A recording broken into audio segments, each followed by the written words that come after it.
Çıkalım kaleye bir akşamüstü, bir akşamüstü.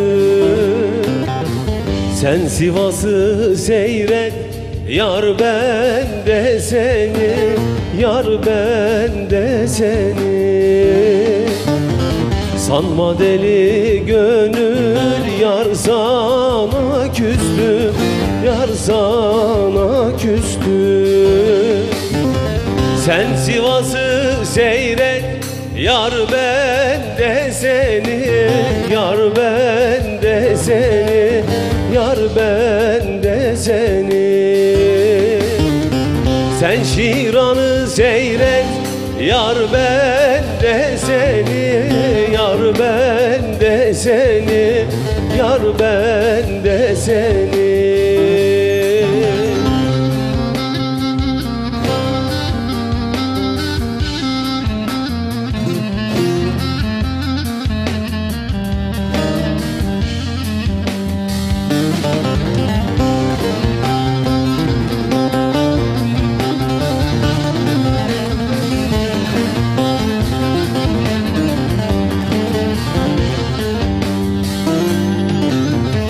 Yıllardır hasretim o gül yüzüne, o gül yüzüne.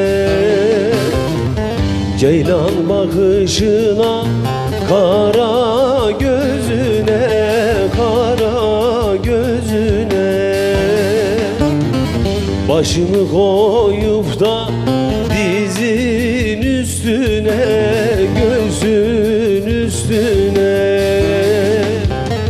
Sen Sivas'ı seyret, yar ben de seni, yar ben de seni, yar ben de seni. Çamolulu seyret, yar ben de seni, yar ben de seni, yar ben de seni.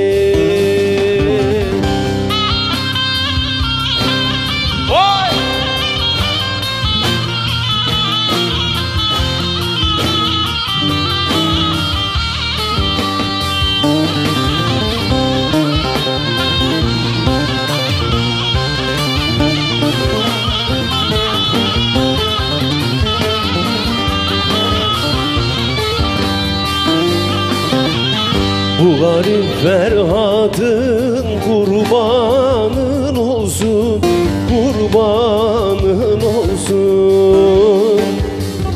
Sensiz bu dünyayı söyle neylesin, söyle neylesin. İste bu canını yoluna sersin, yoluna sersin. Sen Sivas'ı seyret, yar ben de seni, yar ben de seni, yar ben de seni. Sen Tokat'ı seyret, sen Şiran'ı seyret, Çamolulu seyret, sen Kelkid'i seyret, yar ben de seni, yar ben de seni, yar ben de seni. Efendim hayırlı akşamlar diliyoruz. Biz her pazartesi akşamı saat 7.30 ile 9.30 arası Ekin Türk TV ekranlarında Gönül Teli ile birlikteyiz. Sevgili orkestram, başta Erol Çatalbaş, bizim abimiz, ustamız. Sonrasında Elbistan'ın gururu mu diyelim, gözyaşı mı diyelim, sevgili Mehmet Akçil bağlamada. Ve tabii ki benim canım kardeşim, yıllardır beni hiç yalnız bırakmaz, sevgili Ertan Keleş. O da Reşadiye'nin bağrından kopup gelmiş bir adam. Hem orkestramızın şefi hem de benim kadim kardeşim, dostumdur. Mehmet de gizli şef, biliyorsunuz, artık bunu ezberlemiş olmanız lazım. Hiç çaktırmıyor ama bütün ekibi o yönetiyor. Programa başlayınca dışarıda Ertan Şef. Tabii ki işin esprisi bir yana hepsine çok teşekkür ediyorum. Sağ olsunlar, eşlik ettiler. Ellerine, emeklerine sağlık.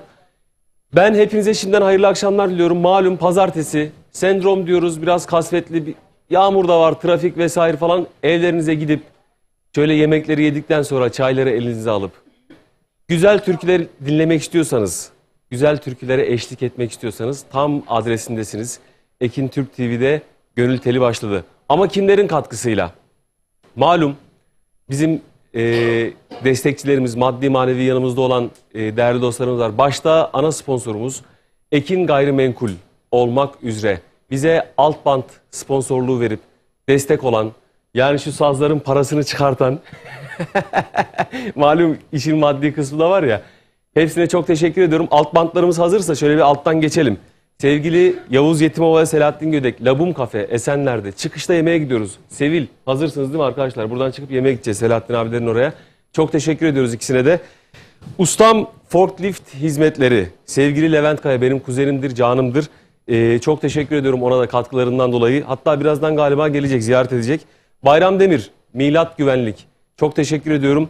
Adresi yazıyor. Eyüp Sultan'da rezidans hizmetleri, AVM'lerde güvenlik hizmetlerinde 1 numaradır. Söyleyeyim, Bayram abiye de teşekkürlerimizi iletelim. YMR Moda, sevgili İzzet Mermer, canım kardeşim sana çok çok çok teşekkür ediyorum. Senin yerin bize her zaman ayrı. Var olasın. Onlar da Merter'de bayan denim kot satışında çok güzel bir yerdeler. Allah işlerin güçlerini açık etsin inşallah. Başarı Lojistik, sevgili Selahattin, İsmail ve Yunus Gödek abilerime çok teşekkür ediyorum. Dünyayı taşıyoruz diyorlar. İnşallah en yakın zamanda da biz de ziyaretine gideceğiz. Hepsine ayrı ayrı şükranlarımızı sunuyoruz. Var olsunlar. Allah keserine bereket versin. Diğer alt bantlarımız peyderpey mi gelecek? O zaman söyleyelim sadece ya. Bir dahakine hazır olduğunda gelir. Tamam. Fatih Dük, İrem Triko. Sana çok teşekkür ediyorum. Alt bantımız henüz tam hazır olmadığı için teknik bir aksaklıktan dolayı yetiştiremedik. Hakkını helal et. Var olasın. Başka unuttuğumuz kimler vardı? Ben Hüseyin Yetimova abimi unutur muyum? Sevgili Irmak Tekstil. Bir sonraki alt bantta geçecek ama bağışla, sana ayrıca çok teşekkür ediyorum. Beni hiçbir zaman yalnız bırak. Aha geldi. Fatih Üdi'ye tekrar teşekkür etmiş olalım. Sağ olsun, var olsun. Onlar da üst grupta 3 nesildir, 3 kuşaktır bu işi yapıyorlar. Cağaloğlu'nda yerleri. Onlara da hayırlı işler dileyelim. Sağ olsunlar, çok teşekkür ediyoruz. Hemen bir sonraki alt bandımız gelecek herhalde. O da mı sonra? Tamam. Hüseyin abi bizi bağışla, Hüseyin Yetimova. Senin vesilenle her hafta biz Çamoluk'a selam yolladık geçen seneden beri. Manuzara'ya, yani Karadikmen'e. Tekrar selamlarımızı iletmiş olalım. Hepinize ayrı ayrı şükranlarımı sunuyorum. Lafı da çok uzatmak istemiyorum. Bugün çok kıymetli bir konuğum var. Aslında Sivas türküsünü, Sen Sivas Seyret seçmemin bir nedeni vardı. Neydi? Emir ve Nur için okur musunuz demişlerdi. Benim ablam söyledi. Komşuları izliyormuş. 2 haftadır istekte bulunuyorlar. Vallahi yetiştiremiyorduk. Bu hafta özellikle onu seçtim. Bir ayrı sebebi de bugün hem gönlü güzel hem sesi güzel bir dostum, kardeşim bizimle birlikte olacak. Zamanla birlikte çok da ekmek yedik benim müzisyenlik yaptığım dönemlerde. Kendisi bizim için çok ayrı bir yerde. Gönlü de güzel, sesi de güzel dediğim gibi. Ben stüdyomuz çok kalabalık olmamasına rağmen alkışlarımızı kimin için istiyoruz? Sevil Özen Akçil için. Haydi bakalım, gel bakalım Sevil'cim.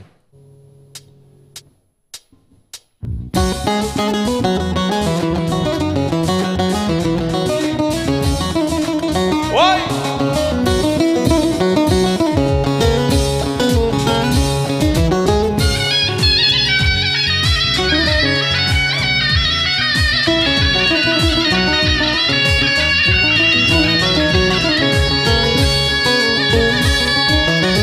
Munzur Dağı Tercanı, yiğit dolu her yanı, erenlerin diyarı, var olasın Erzincan.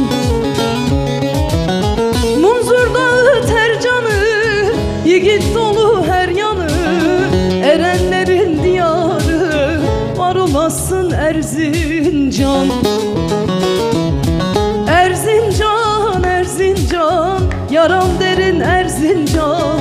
Son bir defa göreydim, sen ol derdime derman.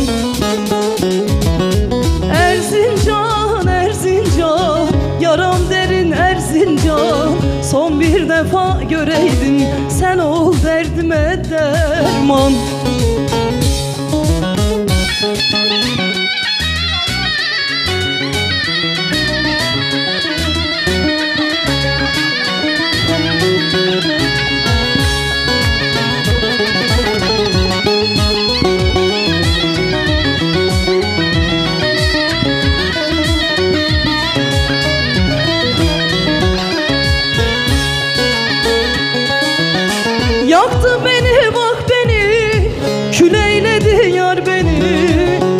çekilmiyor hasretim, çok özledim Erzincan. Yaktı beni bak beni, kül eyledi yar beni, çekilmiyor hasretim, çok özledim Erzincan. Erzincan, Erzincan, yaram derin Erzincan, son bir defa göreydim, sen ol derdime derman. Erzincan, Erzincan, yaram derin Erzincan, son bir defa göreydim, sen ol derdime derman. Erzincan, Erzincan, yaram derin Erzincan, son bir defa göreydim, sen ol derdime derman. Yetiştiremedim. Ne güzel oldu ama.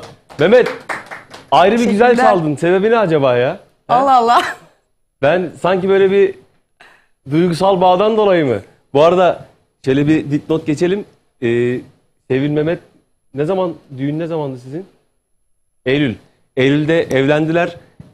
İkisini de burada yayında sizlerin huzurunda bir tebrik etmek istedim. Allah hayırlı uğurlu etsin. Allah mutlu mesut etsin inşallah. ederiz. Bir yastıkta kocasınlar, ne diyeyim. Daha birazdan solist tribi yapacağım. Öyle mi? Allah, işler açıldı. Bu arada bizim şu an sevgili Sevil, seni şöyle alalım. Evet. 2 tane birbirinden değerli konuğum daha var. Doğukancığım, şöyle bir kamerayı bir ufak çevirebilir misin ya? Ekin Türk TV Yönetim Kurulu Başkanı sevgili Selahattin Bayram abimiz aramızda. Ve tabii ki radyo aleminin, televizyon aleminin en eskilerinden mi diyeyim? Öyle diyelim değil mi abi? Yanlış bir tabir, yani çok yaşın ortaya çıksın da istemiyorum. Duayenlerinden, evet. Sevgili Dadeli. O da Perşembe akşamları saat 7.30-9.30. Doğru söylüyorum değil mi abi? Dadeli Show'la ekranlarınızda her hafta birbirinden güzel konuklar alıyor. Takip ediyorum. Bazen de kıskanıyorum, imreniyorum. Diyorum ki ya bu konukları biz niye getiremiyoruz falan. Ama adam radyocu abi, ne yapalım yani. Radyoculuğun ekmeğini yiyor. İşin esprisi bir yana, sevgili Dadali'ye çok teşekkür ediyoruz. Sağ olsun Selahattin Bey'le bizleri yalnız bırakmadılar. Böyle samimi bir ortam olunca hakikaten iş biraz daha böyle samimiyete dayalı olunca çok daha keyif alıyoruz. Sağ olsunlar, bizi hiçbir zaman yalnız bırakmıyorlar. Dadali zaten yayınlarında da sabahları ben çok dinleyemiyorum, yalan söylemeyeyim ama. Çalıyormuşsun abi ya. Vallahi çalmıyor musun? Çalıyormuşsun abi, kulağıma geliyor. Dadali seni çok seviyor, çok övüyor falan diyorlar. Var olasın, çok teşekkür ederim. Sevgili Selahattin abi de bizim her zaman yanımızda. Bu sene tekrar programımıza devam etmemizde en büyük destekçilerimizden oldu. Var olsun, sağ olsunlar. Tekrar hoş geldiniz. Şimdi program konumuza dönebiliriz. Evet. Bu arada Hayırlı olsun bu arada. Teşekkür ederim. Allah razı olsun. İzliyorum ben. Vallahi. Vallahi tabii izliyorum. Nasıl güzel? Ekranda gidiyor. güzel mi? Önemli olan o. Yok, Bir gayet izleyici güzel. gözüyle. İzleyici gözüyle de güzel. Bence her şeyiyle güzel. Bir de sen Ekin TV ekranlarına böyle bayağı bir adapte olmuşsun. Evin gibi davranıyorsun burası. Onu fark ettim. Çok rahatsın burada. Ben sene 2012 ya da 2013 tam emin değilim. Ekin TV'de gene o zaman biz program yaptık. O zamanki ismi İz Bırakan Türküler'di. Biz albümü yeni çıkarmıştık. O yüzden Ekin TV'nin bizdeki yeri ayrıdır. Benim ilk televizyon programını yaptığım yer. Hakikaten de ailemiz gibi. Vallahi buradayız diye söylemiyoruz. Kameraların karşısında arkada başka olanlar var ya, biz öyle değiliz. Olduğu gibi söylüyoruz yani. Bir şey değil mi? Ben de ilk televizyon programımı Ekin TV'de yapmıştım. Öyle mi? Gidiyordum tabii ki ama sen az önce selam söyledin. Benden de selam olsun sevgili Hüseyin Yetimova beyefendiye, yengeye, güzel eşine, Irmak Tekstil'e. Evet. Sağ olsunlar, o zamanlar bana da destek oldular. Güzel televizyon programı yaptık. Çok da ekmeklerini yedik. Selam olsun. Eyvallah. Onların vesilesiyle biz de o dönem yapmıştık. Ekin TV'nin farklı bir, bilmiyorum, havası var böyle. Biz burada kendimizi çok rahat hissediyoruz sanırım. Vallahi rahatız, samimiyiz. Yani kamera arkasında, şimdi izleyicilerimize biraz da bilgisini verelim. Kamera arkasında bizim bir sürü emekçi dostlarımız, abilerimiz, ablalarımız var. İşte Doğukan, buranın demirbaşı, sevgili Murat abi yıllardır benim müzisyenlik yaptığım dönemde gene kamera arkasının kahramanlarındandı. Tom Meister'imiz sevgili Hayrettin abi çok emek veriyor. Sevgili Cihat Bayram çok emek veriyor. Tuğçe geçen sene katıldı ama çok ciddi bir gayret sarf ediyor. Bizi çaylarıyla böyle ağzımızı tatlandıran sevgili ablamız Makbule abla. Vallahi hangi birini sayalım? Sevgili müdürümüz Emrah Binici, Telefonla ulaşamıyoruz bile, o kadar yoğun, o kadar koşturuyor. Vallahi billahi. Allah hepsine Sana yardım helal etsin. olsun, hiç isim unutmuyorsun. Hepsini sayıyorsun. Ben 50 kere unuturdum ve bu konuda bana çok küsüyorlar. Ya Hepsini valla... aslında kendi albümdeki türküleri ezbere alamıyorum. Öyle bir kötü huyum var. İlla önümde bir tablet olacak, bir kağıt olacak. Ama isim hafızam çok kötü değildir. Ne kadar yaşlı olsam da yaşlansam Ben da az önce unutmuyorum. dedim ki bir tane de albümden olsun. Hani albüm yeni pandemiye denk geldi falan, bir tane yapayım dedim. Çok istenilen bir türküydü. İsmini yanlış söylemişim. Sağ olsun Mehmet geldi düzeltti. Kendi Değil albümündeki mi? türkü gerçekten. Ama benim isim hafızam fena değildir. Ve hepsine hakikaten çok teşekkür ediyorum. Ciddi emek sarf ediyorlar. Hepsinden ayrı ayrı Allah razı olsun. Çok muhabbet etmek istemiyorum. Bugün bol bol türkü okuyacağız. Sizlerden de bizim ücretsiz WhatsApp hattımıza istekleriniz olur, duygu düşüncelerinizi yazmak istersiniz. Belki de beğenmezsiniz, beğenmediğinizi dile getirmek istersiniz. Hiç fark etmez. Hepsini, bütün düşüncelerinizi yazabilirsiniz. Nereye? 0541 483 60 60. 0541 483 60 60. Yazın, yollayın. Şimdiden mesajlar geliyor. Bir sonraki reklamdan sonra mesajlarınıza geniş bir yer ayıracağım. Her hafta çok fazla zaman ayıramıyordum ama bugün içimden geldi. Biraz fazla zaman ayıracağım. Ne yapalım arkadaşlar? Diyelim ki kınamayın aklın yitirdiğime, Vay. aşık maşuğunu deleylermiş. Maytap gözlerin ateşi közü yakar bu beldeyi küleylermiş. Haydi bakalım.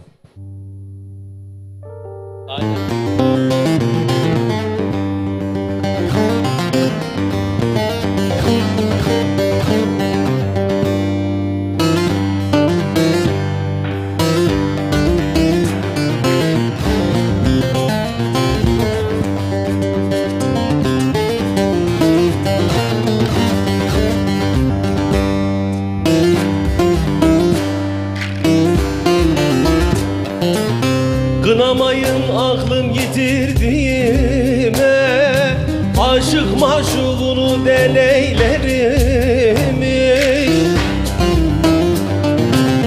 Maytap gözleri ataşı gözü yakar bu beldeyi küleylerimi.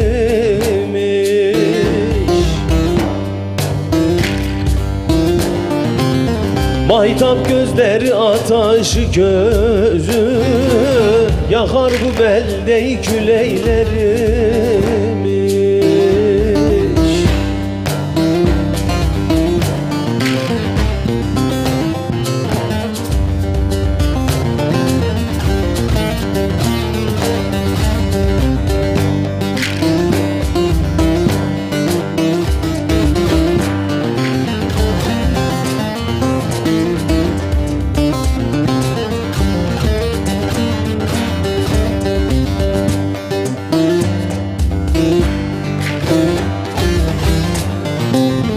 Sular gibi durulan mer aşk adına binmez yorulan. Yusuf gibi zelhesine sarılan satarken dözünü kul eylemiş. Yusuf gibi zelhesine sarılan satarken dözünü kul eylermiş.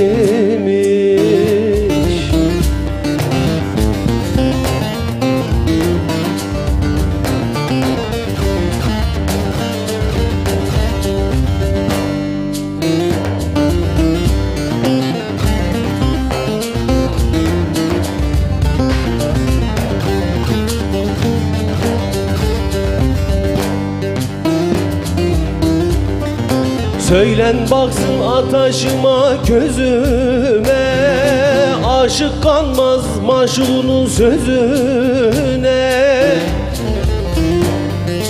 Pirim geldi baktı geçti yüzüme, bakar her dem yol eylermiş.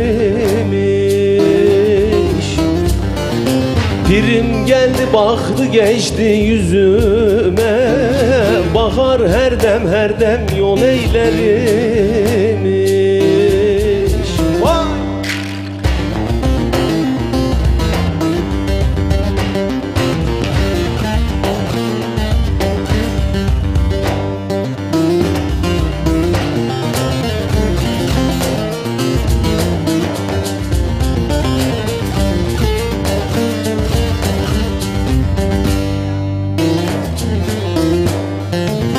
Velide de yare kullar olurum.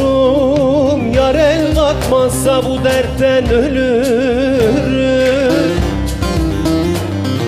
Çektiğim çileyi ondan bilirim.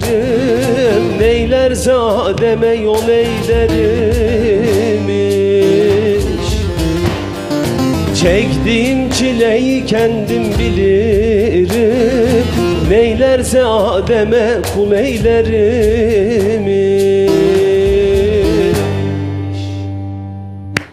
Ellerine sağlık. Yüreğine Sevgili sağlık, Mehmet, senin de. Ertan. Erol abi sen bu parçada çalmadın değil mi? Olsun, senin de nefesine sağlık. Bravo. İşte böyle müzisyenler, hakikaten bazı sanatçılar, ismi hiç önemli değil, İstiyorlar ki her parçada zurna olsun, mey olsun falan, enstrümanın yakıştığı parçada olacak. Bak Erol abi ne güzel kenarda oturdu. Sebebi şu, çalamadığından veya çalmak istemediğinden dolayı değil. Meye yakışması lazım o çaldığı melodi neyse, ezgi neyse. Vallahi Erol abi ustasın. Çalmayarak bile ustalığını konuşturdun. Vallahi bak Mehmet o kadar çaldı, o kadar laf etmedik, görüyor musun? Mehmetciğim eline sağlık. Teşekkür ediyoruz. Sevil, ne okuyacaksın? Bugün hiç muhabbet falan fazla yok. Öyle mi Türkü, diyorsun? tabii. Tamam, bir sen bir ben gidek o zaman. Önemli değil. 2 tane oku, 3 tane oku, 5 tane oku. Nasıl istiyorsan.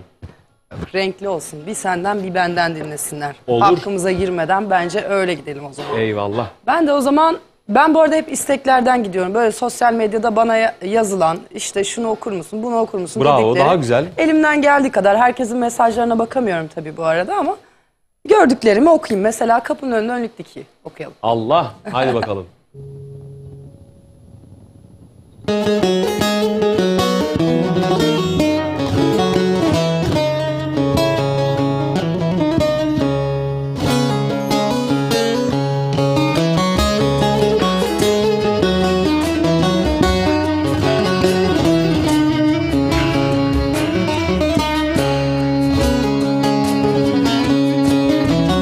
Kapının önünde önlük dikiyi, önem dikiyi. Yürüdükçe ince belin büküyü, önem büküyü. Dedim güzel sen kimlerin yarisin, önem yarisin. Söylemeden dolu gibi döküyü, önem döküyü. Söylemeden dolu gibi döküyü, önem döküyü.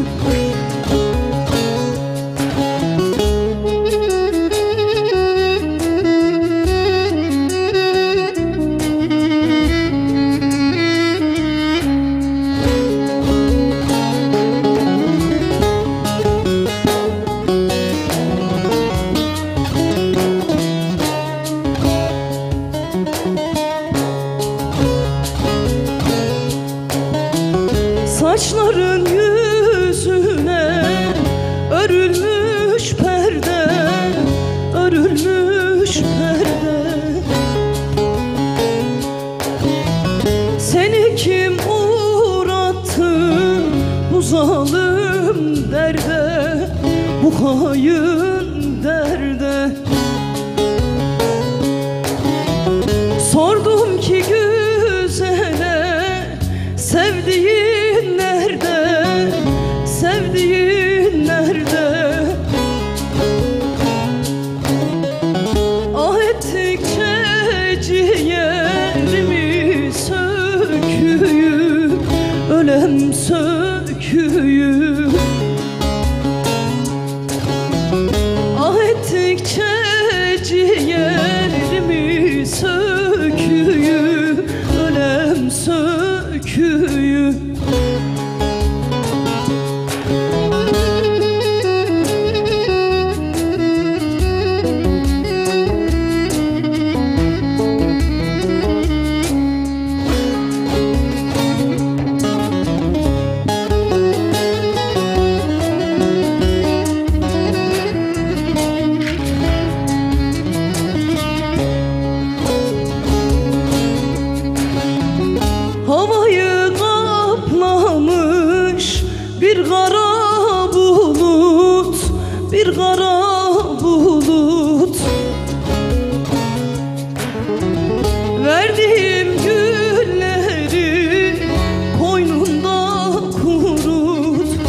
Harikasınız, harikasın. Teşekkür ederim. Bizi şöyle bir Malatya'ya doğru götürdün değil mi? Öyle yaptın değil mi? Güzel oldu, çok da güzel oldu.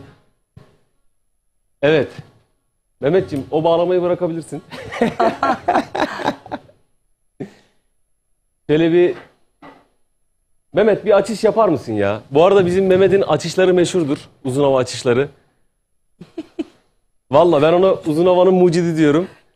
Alıyor şöyle bir 15-20 dakika çalar bıraksak. Değil mi Erol abi?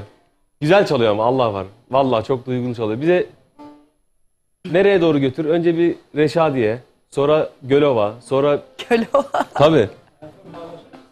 Sonra Erzincan, Refahiye'ye uğra. Sonra bizim oraya Şiran'a, Çamolak'a selam ver. En sonunda sizin oraya doğru, Elbistan'a doğru git bak. Mehmet Özen. He, öyle mi diyeyim?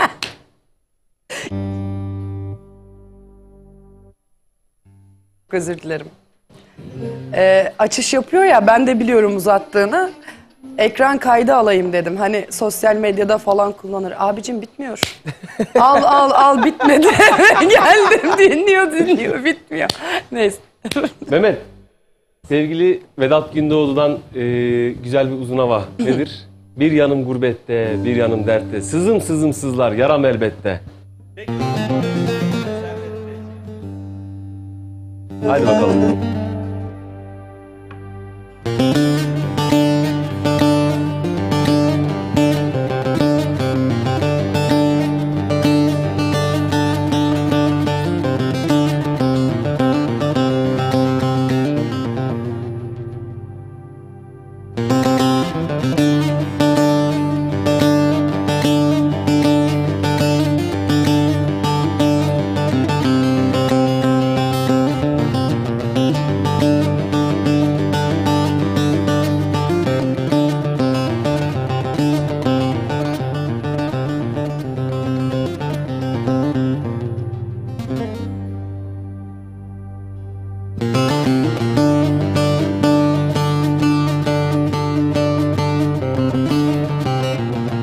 He canım he.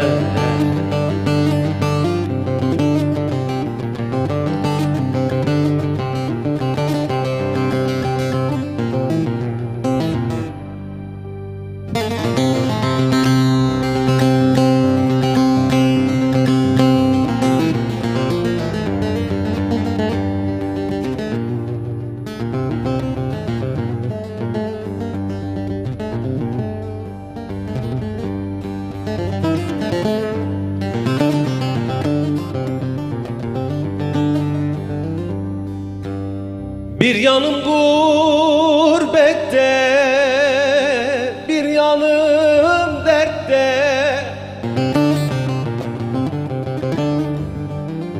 Sızım sızım sızlar, yaram elbette.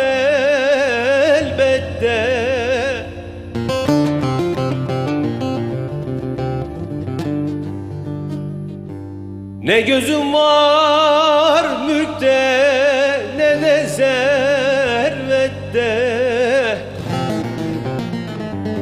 Çekilin aradan, vicdansız dağlar, dağlar, dağlar.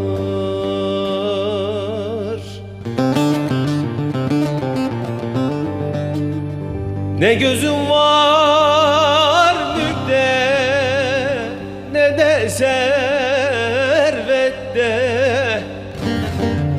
Ah, çekilin aradan, vicdansız dağlar, dağlar, dağlar.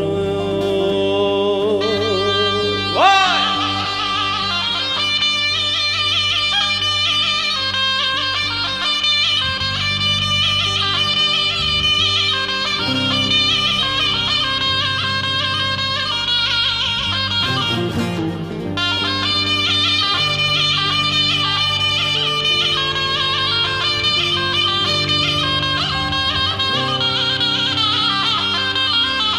He Erol abi he. Haydi Refahiye'ye gidiyoruz haydi.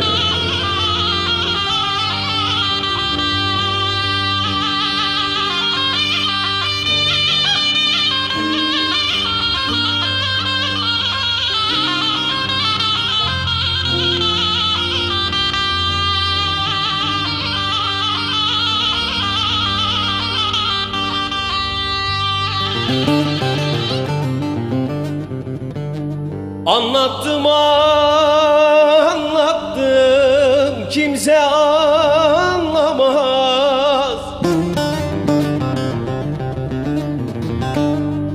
Ayrılığı çekmeyenler bilemez.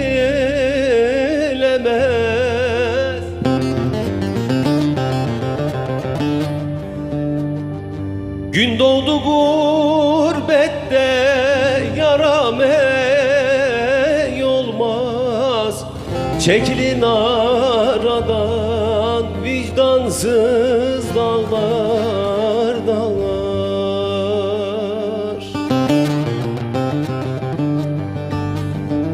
Gün doğdu gurbette yaram ey olmaz. Ah çekilin aradan vicdansız dağlar dağlar dağlar. Bugün yine duman sardı başımı. Gönlümün gamını almadı dağlar. Eler oldum toprağını taşını. Tükendi dermanım kalmadı dağlar dağlar dağlar. Yaralı dağlar dağlar, sıralı dağlar dağlar, ölesiz dağlar o. Tükendi dermanım kalmadı dağlar dağlar dağlar. Yaralı dağlar dağlar, sıralı dağlar dağlar, dumanlı dağlar oy.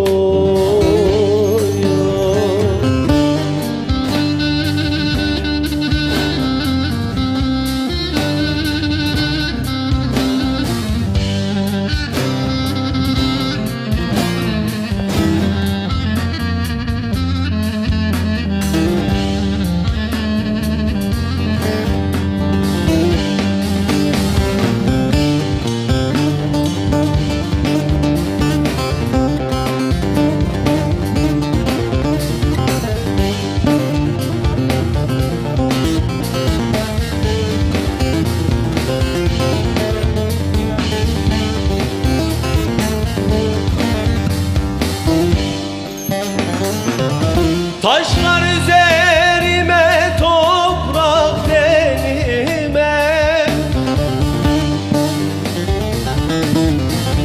yol vermedi dağlar giden yarime. Yürek mi dayanır ahuzarıma?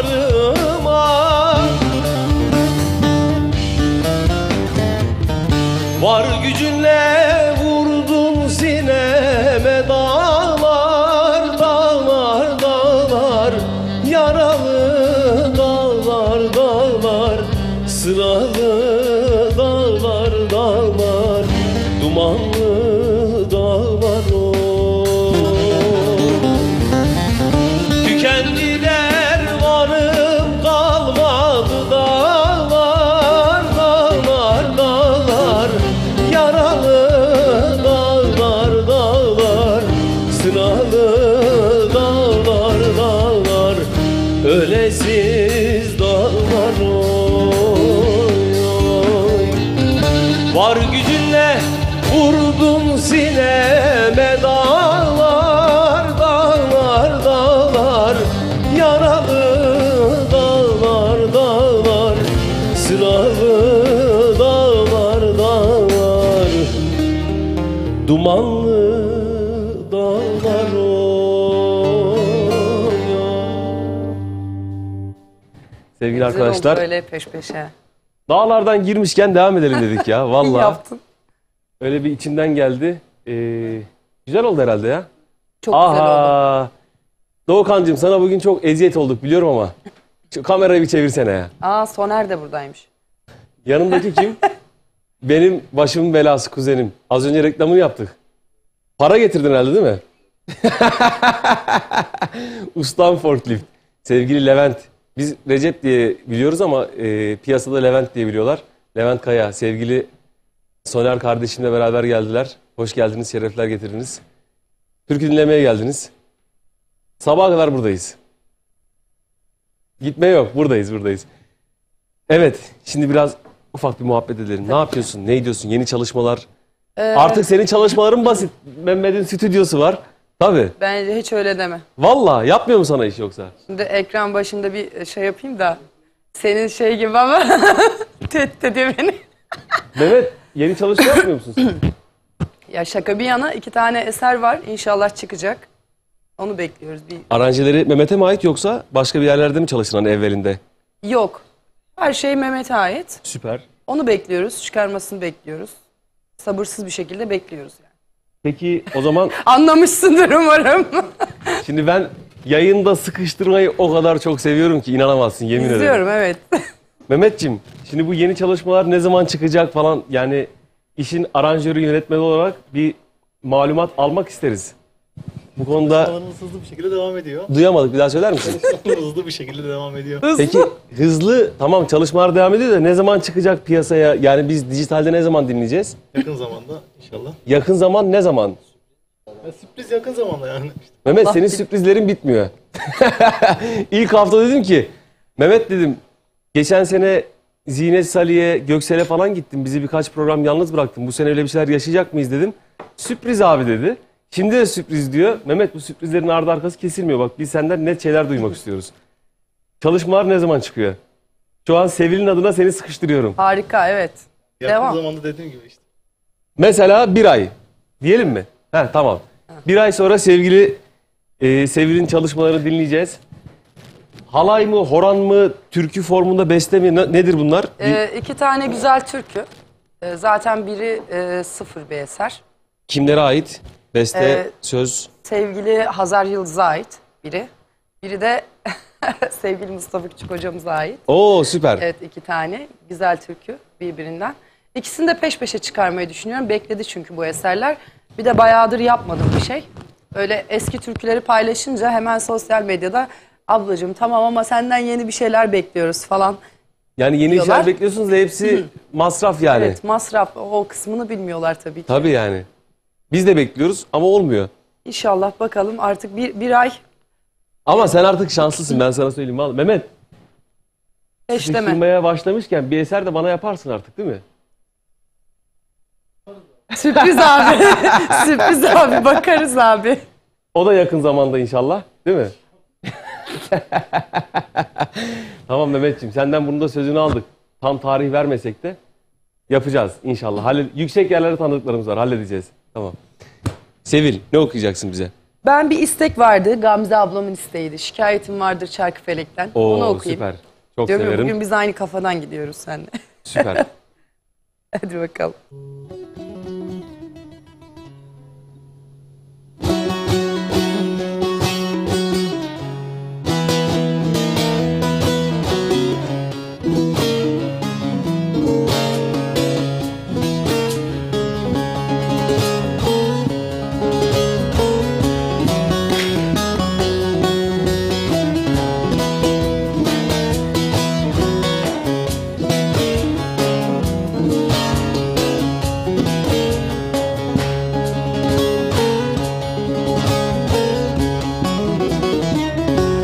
Şikayetim vardır Çarkıfelek'ten,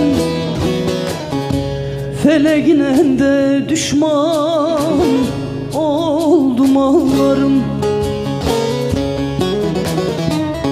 Dünyaya geleli de vallahi gülmedi yüzüm. Doğduğuma da pişman oldum ağlarım.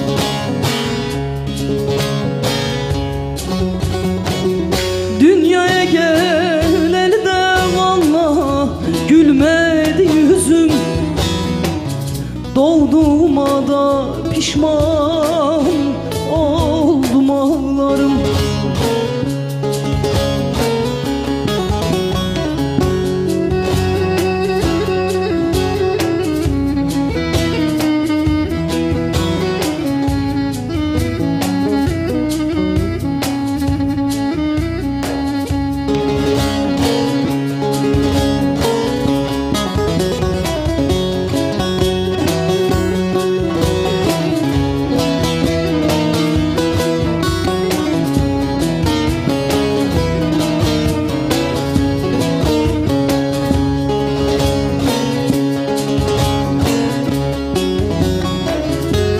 Bilmekler dağ değildir virandır.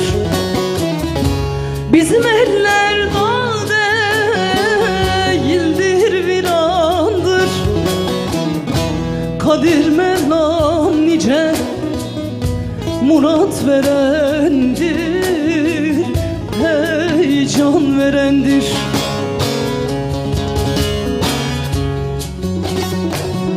Gönlümün aynası da vallahi puslu dumandır.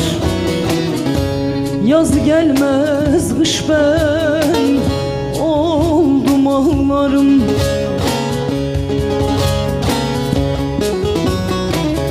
Gönlümün aynası da puslu dumandır.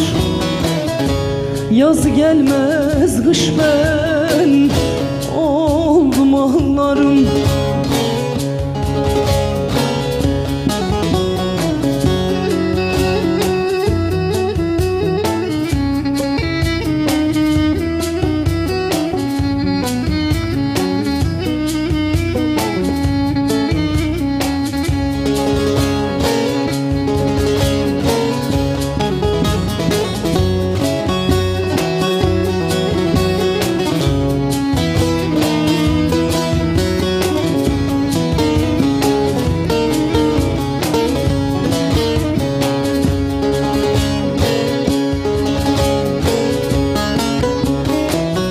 İkrami derdini vasfeyler dilden, İkrami derdini vasfeyler dilden.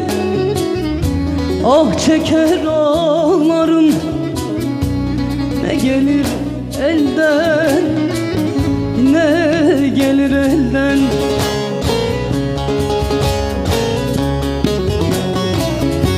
Garip bülbül gibi de ayrıldım gülden. Kanadım yok kuş ben oldum ağlarım.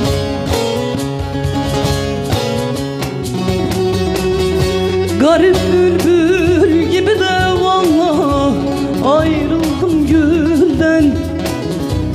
Kanadım yok kuş ben. Seher yeli nazlı yâre, bildir beni, bildir beni. Seher yeli nazlı yâre, bildir beni, bildir beni. Düşmüşem elden ayaktan, kaldır beni, kaldır beni. Beni kaldır, kaldır beni, kaldır beni.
dergahına, söyle güzeller şahına, yüz süreyim dergahına. Zehir olan kadehine, doldur beni, doldur beni, beni doldur, doldur beni, doldur beni, beni dost. Zehir olan kadehine, doldur beni, doldur beni, beni doldur, doldur beni, doldur beni, beni dost.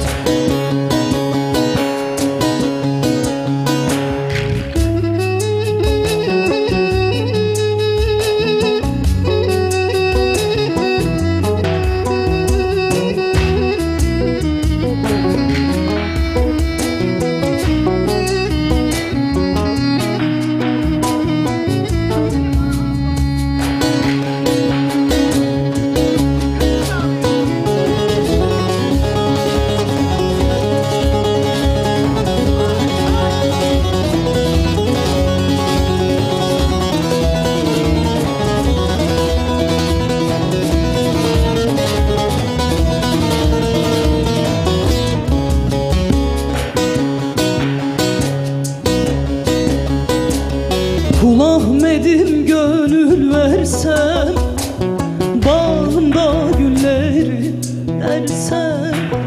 Kul Ahmet'im gönül versem, bağımda gülleri dersem. Senden gayrı yar seversem, öldür beni, öldür beni, beni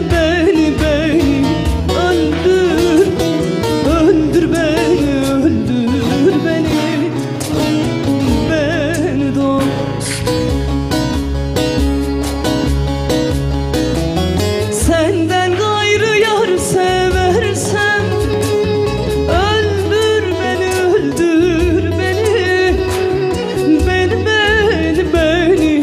öldür, öldür beni, öldür beni, beni dost.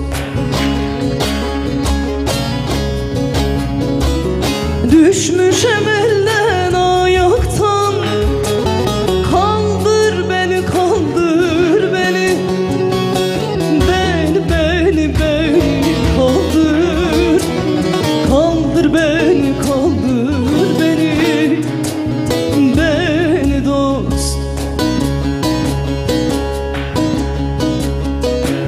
Zehir olan kadehine, doldur beni, doldur beni, beni doldur, doldur beni, doldur beni, beni dost. Harikasınız. Mehmet hakikaten şimdi bak inkar etme. Sen de başka çalıyorsun, bize başka çalıyorsun. Ben bunu kabul etmiyorum arkadaş ya. Şelpeler, melpeler böyle alttan mutlar geliyor. Erol abi öyle değil mi? Ama Şelpe'yi Değil mi? sevdiğimi Ritimleri biliyoruz. ters sürüyor. Aa bak Hayrettin abi de içeriden söylüyor. Büyük torpil var diyor. Abi biz torpilciliğe karşıyız Mehmetciğim. Olmaz böyle ya. Nerede? Nerede millet? Böyle bir şey olamaz ya. Erol abi ritimleri ters sürüyor. Alttan mut yapıyor, şelpe yapıyor. Pençeler falan filan. Cık. Abi kıskandırıyorsunuz bizi. Olmaz böyle. O zaman ne yapalım? Bir türkü reklam. Tamam. Bir ala geyik diyelim. Ondan sonra Hızlı reklama geçiyor gelelim. ya.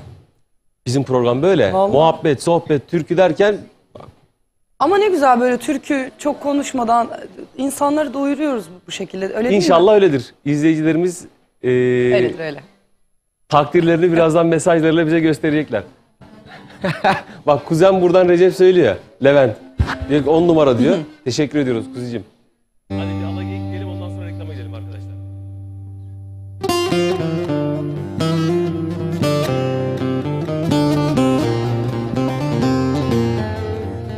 Bu arada Mehmet Çakır'a da gitsin bu türkü, olur mu? Eyvallah. Reklamdan sonra söylerim ama.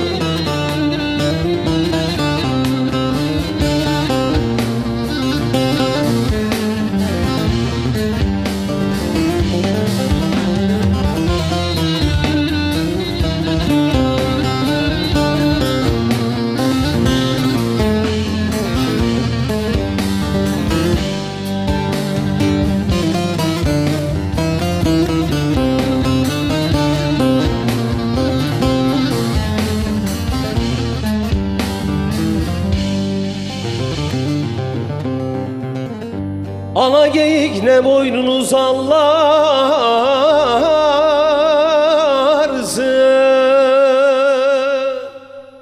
perde çekmiş yar yolunu, gözlersin oy. Perde çekmiş yar yolunu, gözlersin oy oy. Yar bana derler, bana derler ne karalı gülmezsin.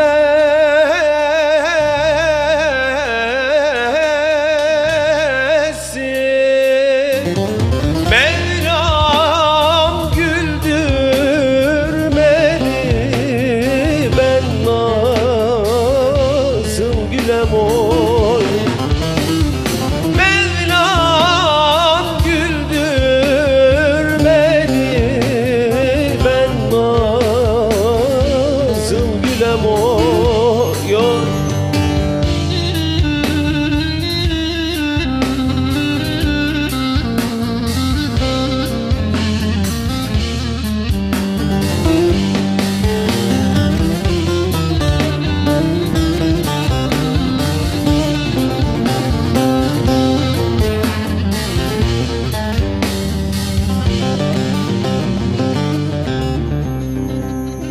Dokunmayın bir yaralı yanıma,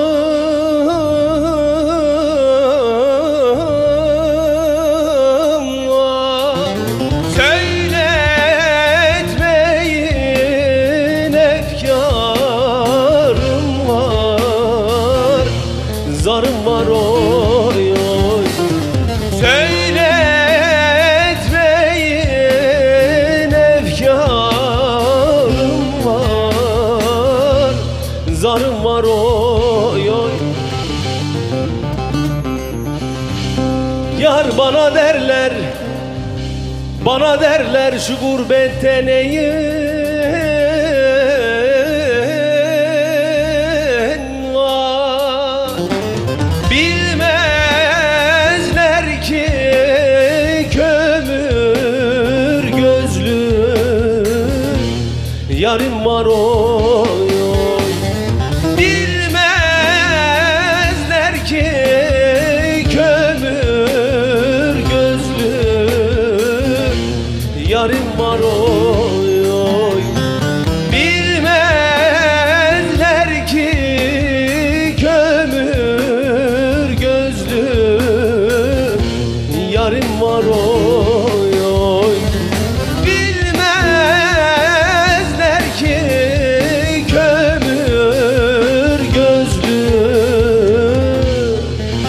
ah yarim var oy oy. Bacaklarımız var, ondan sonra tekrar buradayız değerli dostlar.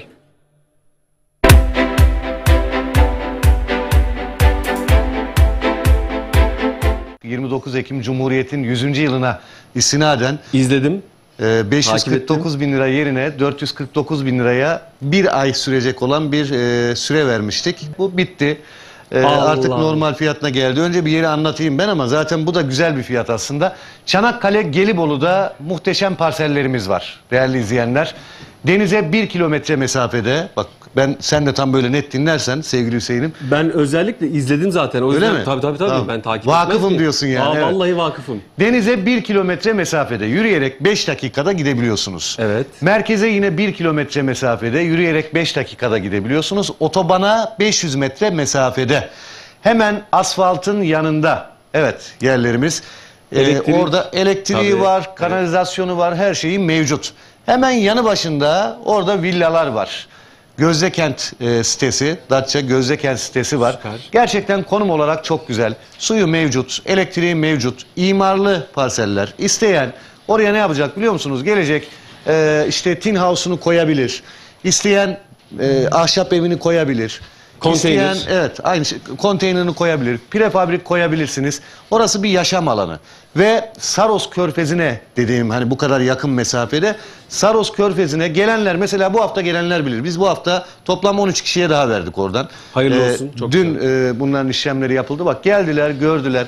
Su o kadar berrak ki. Yani o kadar temiz ki dün orada yüzen vardı yani düşünün. Yani harika suyu var, tertemiz. Saros Körfezi'nin zaten özelliği kendi kendini temizleyen. Yosun yok. Muhteşem bir denizi var. Ve yine biliyorsunuz Çanakkale Köprüsü ve oradaki Avrupa otoyolu oranın değerini çok yükseltti. Evet. Ve yükseltmeye de devam ediyor. edecek. Tabii. Evet, 205 metrekare imarlı parsellerimiz, hemen tapunuzu alıyorsunuz. Tapu masrafı bize ait. 549.000 TL yerine 529.000 TL. Yani dün gelenler 449.000'e aldı. Bugün bizleri arayanlar 529.000'e. söyleyeceğim. Yine bak 20.000 lira bir indirim var. Yani Bir şey söyleyeceğim, bir dakika evet. abi. Ben numaramı vereyim, öyle söyle Tamam, o zaman. olur. 0212 486 39 çift 0. 0212 486 39 çift 0'ı arayın. Bu fırsattan sizler de yararlanın. Yine de 20.000 lira avantajlısınız. Evet sevgili. Ben geçen haftaydı, yanlış hatırlamıyorsam, Suat'ın programıydı. İzledim. Yani şimdi bizimki 29 Ekim'i bir gün geçti diye mi? Şöyle biz Yani bir gün yaklaşık farklı mı kaçırdık yani? 20-25 gün önce başlattık. Tamam, ve dedik biliyorum ki abi. 29 Ekim gününe kadar gelen herkes bu fırsattan yararlanacak. Yani 100.000 TL, bak Cumhuriyet'in kuruluşuna 100. yılına istinaden tam 100.000 lira indirim yapıldı. Sevgili Emrah Bey, bir gün farkla mı kaçırdık? Bana bunu söyle. Yani bir gün hatta Biz- kaçmış oldu. Bilsek pazar günü yapardık o zaman programı. Pazar günü artık bilemiyorum ama yani zaten biz bunu hep söyledik programda. Aman geç kalmayın, aman geç kalmayın. Biz aldığımız fiyata maliyetine vereceğiz. Üstüne bir şey koymayacağız. Cumhuriyetimizin hediyesi olsun dedik. Evet, burada elini çabuk tutanlar geldi. Kazandılar. Fırsattan yararlandılar ve kazandılar. Tapularını da aldılar. Dün gelenler de Perşembe günü tapularını alacaklar. Orada projelerimiz devam ediyor. Yani dediğimizin arkasındayız. Ben burada Selahattin Bey'in de müsaadesiyle çıktım. Dedim ki arkadaşlar böyle böyle Cumhuriyet'in 100. yılına özel 100.000 TL indirim. Hiçbir yerde görülmemiş bir kampanya. Dediğim gibi elini çabuk tutan Şimdi ben tuttu. desem ki, lafını balla keseyim. Abi ben de buradan yer almak istiyorum. Şimdi bir gün 529.000 lira sen de olsan. ben de olsam. Tabii sen de Allah olsan. razı olsun. Yani büyük. Şimdi şöyle yine 20.000 lira bir indirim var. Bak 549.000 lira normalde satışı. Yani biz 529.000 liradan verebiliyoruz. Ben- İmarlı parseller 0212 486 39 çift 0'a bir çağrı atmanız yeterli. Hafta sonuna servisimiz var. Pazar günleri gelebilirsiniz, görebilirsiniz. Yerinde görün. Zaten gelip görüp beğenmeme şansı yok. Denizi gösteriyoruz. Mesafesini, arazinin başından deniz görülüyor. Ana yolun hemen yanında elektrik suyu var. Etrafı tellerle çevrili. Muhteşem konumda bir yer yani sevgili Hüseyin. Ben şöyle yapacağım abi. Bu işe el koyuyorum. Lütfen benim programıma özel gönül teli izleyicileri. Tam Ekin Türk TV'nin bir izleyicisi var, eyvallah. Siz onlara gereken güzelliği bir ay boyunca yaptınız. Ona da eyvallah. Ama şimdi bir gün geçti diye benim izleyici kitlem niye bu kampanyadan Bir faydalanmıyor? günde o kadar çok şey oluyor ki. Beni alakadar bir günde. etmez abi. Ben Ben o zaman- Kayseri tamam. değilim, Gümüşhaneliyim ama ben Tamam. pazarlığı Bir severim. şey söyleyeceğim. Heh. O zaman ben kendi inisiyatifimi kullanarak, yani kendi yetkimi kullanarak 10.000 TL daha Selahattin Bey'e söylerim. Program sonrasında onun da haberi yok. Yani 10.000 TL 529 yerine 519.000 lira olur gibi Ben onu... bir dakika. Abi ben Üstünü bugün siz mi vereceksiniz? Bir dakika. Keşke olsa da hepsini ver. Ben bugün hiç tanımadığım birine de gitsem bana 10.000 lira indirim yapar. Biz seninle 15 seneden fazladır tanışıyoruz. Tam 15 bin Doğru indirim mu? olsun o zaman. 15 seneden hayır, hayır. tanışıyorsak. Ben vallahi indirimi kabul etmiyorum. Çok ciddi söylüyorum. Benim programımın izleyicileri, Gönül Teli'nin izleyicileri bu kampanyadan Hüseyin'im faydalanmak zorunda. terlemeye başlıyorum ben. Tekrar Abi telefon ben numaramızı terletirim. vereyim. 0212 Ben sabahtan beri türkü okuyorum, terliyorum. Sen de biraz terle. 486 39 çift 0 bizleri arayabilirler. Şunu yapabilirim. Canlı yayındayız şu anda. Evet. Ben yine de yani seni kırmamak adına. Ben vallahi beni bastırıyorum abi, kabul etmiyorum sevgili yani Hüseyin, 15 bin lirayı. Hani o beni aşan bir nokta ama ben arkadaşlardan telefonumu rica edeceğim. Selahattin Bey müsaitse bir bana getirebilirseniz arkadaşlar. Müsaitse Volkan, Selahattin Bey de Vallahi olaya el attım. cevap ya. Hadi verirse bakalım. o artık takdir kendisinin, çünkü yerler hani benim değil yani. Ben inisiyatif olaraktan evet hani bunu ama madem bu kadar ısrar ediyorsun bunun takdirini yönetim kurulu başkanımız Selahattin Bey verir. Pazarlığı onunla yap. Şimdi ben bir şey desem sen nasıl böyle bir şey dedin der. Önce bir bakalım müsait bir telefonda. Bir sor bakalım Evet abi. 0212 486 39 0'dan şu anda arayanlar 549 bin lira yerine 529 bin liraya sahip olabilirler. Selahattin Bey hayırlı akşamlar diliyorum. Hayırlı akşamlar Emrah Bey. Müsait miydiniz? Ben canlı bağlantıya alacağım sizi. Öyle mi? Evet, yolda. Bir 2-3 dakikanızı beni burada yoğun bir şekilde terletiyorlar. Ben sesinizi mikrofona vereceğim. Bir saniye. Evet, Selahattin Bey. Evet buyurun. Hüseyin Bey'le şu anda arsalarımızı anlatıyoruz. Ben Cumhuriyetimizin 100. yılına özel 549 bin lira yerine 449 bin liraya satış yaptığımızı söyledim. Sizi de çok zor ikna ettiğimizi ama maliyetine de olsa Cumhuriyet bize hediye edilmiş atamızdan. Biz de bunu yapalım dedik. Şimdi Hüseyin de der ki benim ilk programım tamam bitti bayram. Bir şeyler yapın. Ben de dedim ki kendi inisiyatifime göre bir 10 bin lira indireyim dedim. Yani onu bile haber vermedim dedim. Size de sormadan. Yani 519 bin lira indirdim. Valla söz sizde, Hüseyin Bey de yanımda. Ben bir dahil olayım. Selahattin Bey hayırlı akşamlar. Teşekkür ederim. Nasılsınız, iyi misiniz? Hayırlı akşamlar. İyisiniz inşallah. Çok teşekkür ederim. Sağ olasın. Bu Al- arada programın hayırlı uğurlu Sağ olsun. olasın. Çok teşekkür Ben senin ediyorum. program yapmanı çok istiyordum. Biliyorsun seni çok severim. Var olasın abicim. Ben de sizleri çok seviyorum. Burada olmaktan çok Ben büyük de mutluluk yoldayım. duyuyorum. Ne konuştunuz, ne yaptınız bilmiyorum Şimdi ama şöyle ben Emrah Bey'in söylediği fiyatı kabul etmedim. Biraz Kayserilik yapayım dedim. Kayseri değilim ama bir gün farkla mı dedim benim programımın izleyicileri, Gönül Teli'nin izleyicileri bir gün farkla niye bu kampanyadan mahrum olsunlar? Çok da bastırınca dayanamadı dedik ki Selahattin Bey'i arayalım bir ondan bir soralım edelim. Bir istişareyi canlı yayında yapalım istedik. Ne dersiniz? Nasıl yaklaşırsınız? Bir dinleyelim sizden.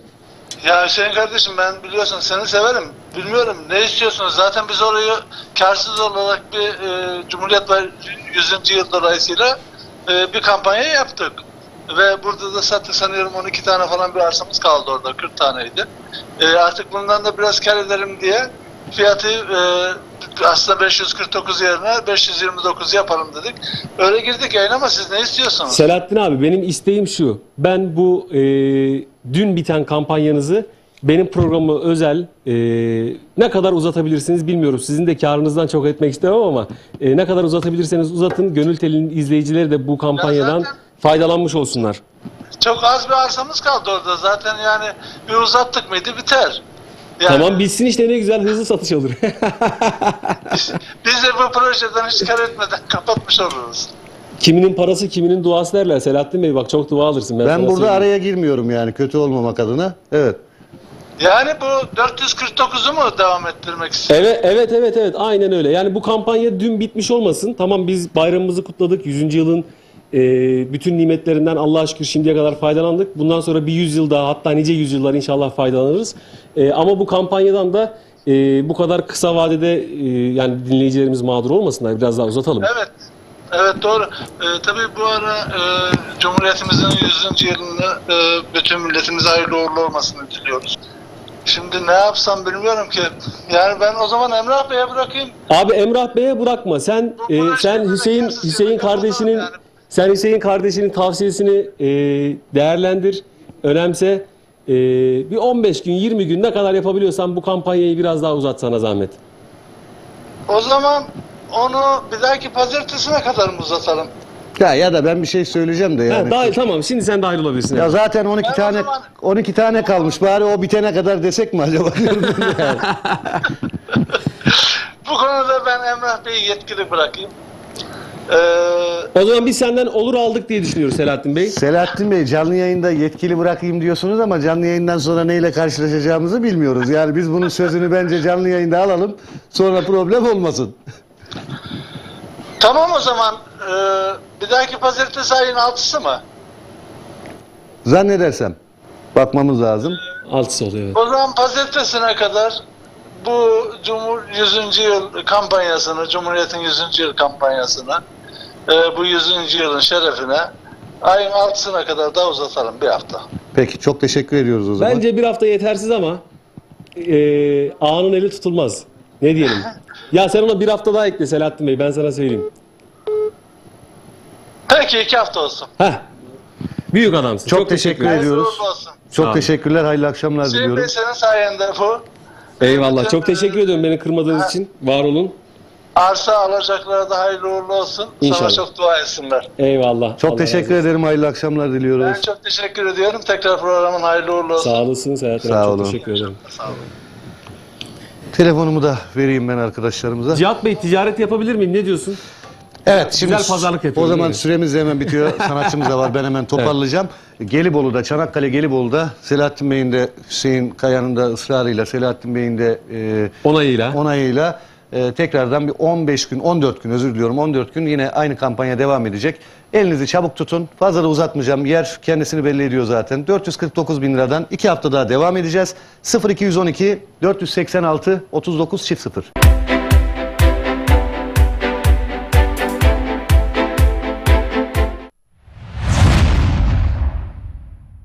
Yeşil başlı güven ördek görmeyince sezilmiyor mihriban.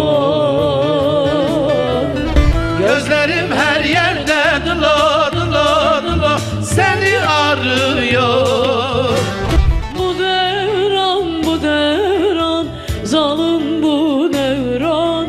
Taş duvarlar yıkıp geldim, demirleri söküp geldim, hayatımı yakıp geldim hey.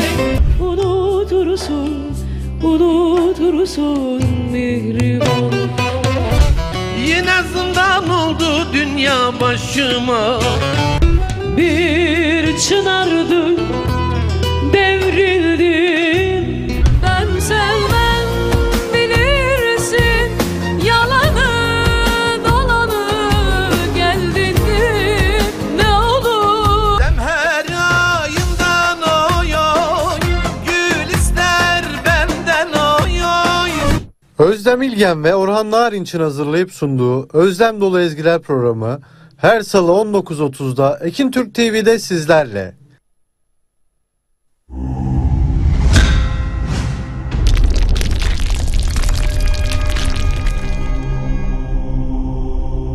Bizi izlemeye devam edin. Efendim tekrar hayırlı akşamlar. Gönül Teli tüm hızıyla birbirinden güzel türkülerle sevgili konuğumuz, misafirimiz Sevil Özen Akçil ile birlikte devam ediyor. Birbirinden güzel türküler okuduk ilk yarıda. Şimdi aynı hızda, aynı güzellikte devam etmemiz lazım. Ne hazırladın bize? Bir tane de albümden hazırladım. Dedim bir tane de albümden yapayım eğer Olur. olursa. Tabii ki. Mehmet Çakır abime gitsin, Zeynep Altay ablama gitsin, sevgili Zennure'ye, Hafız Kütük abime, Çamoluğa gitsin. Benim manevi babamdır kendisi. Unuttuğum valla bir sürü mesaj var. Hüseyin zaten mesajlara yer verecek sanırım. Birazdan okuyacağız. Sen türkünü Oraya bitir. ben de ufak ufak sıkıştırırım. Tabii. Şimdilik aklıma gelenler diyeyim. Sizleri çok seviyorum. Türkü gelsin Buyurunuz. o zaman sizlere armağan olsun. Kenan Çağlı ile yaptık. Evet, selam olsun. Evet Kenan abi de Evet, inşallah size bir de gün bu burada arada. ağırlarız ya. Onun da güzel eserleri var. Hem Evet. bestekar yönü var hem aranjörlük. Bir gün konuk alalım ya. Vallahi O da rahatsız bana edelim. güzel 2 tane eser hazırlamış. İnşallah Cuma günü de bakalım. Orada güzel 2 tane eser bakacağız. Hadi bakalım hayırlısı. 2 orada 2 burada. Eyvallah. Ben şimdi mesajlara biraz zaman ayırayım. Evet. Merhabalar, ben Ankara'dan Serpil Kaçar. Sizden Kız Senin Türküsünü istiyorum. Sizi çok seviyorum. Söylerseniz çok mutlu olurum demiş. Eyvallah. Selamlarımızı iletelim Ankara'ya. İyi yayınlar olsun Hüseyin abi. Sevil Hanım'a ve sana başarılar. Sevil Hanım'dan bir türkü rica ediyorum. Ankara'dan İbrahim demiş. Sağ olsunlar. Hanemize hoş geldiniz. Sizden istekte bulunmuyorum. Çünkü her okuduğunuz bizlere hitap ediyor. Başarılarınız daim olsun. İyi yayınlar demiş. Sağ olun, var olun. Türklerin efsunkar sesli prensesi Sevil Özen sizleri ekranda görmek tarif edilemez bir mutluluk. Ahu Figan Dilber söylersen çok sevinirim. Adana'dan selamlar demiş. Selamlar, teşekkür ederim. İyi yayınlar, Sağ ben olsun. Ahmet Yıldırım. Kul hatasız olmaz söyleyebilir misiniz demiş. Vallahi hangisi olduğunu anımsayamadım. Ayvalık'tan saygılarımla mümkünse Neşet Ertaş'tan bir türkü okusanız bizleri mutlu edersiniz demiş. Var olun. İyi yayınlar. Bayburt merkezde şu an programınızı severek izlemekte olan babam Yakup Çakır'a sizlerden Baba Bugün Dağda Duman Yeri Var türküsünü istiyorum demiş. Biz geçen hafta mı okumuştuk o türküyü ya? Okuruz ama. İyi akşamlar, ben Elazığ'dan Kader Taşkın, sizlerden tüm sevgililer için Senin Sevdan Yalanmış çalar mısınız? Tüm sevenlere gelsin demiş. Ya tüm sevgililere senin sevdan yalanmış diye bir türkü niye okuyalım? Yani daha aşk dolu bir türkü olsa olmaz mı? İyi yayınlar Sevil Hanım'ı çok seviyoruz. Sizlerden Kürtçe şarkı istiyorum.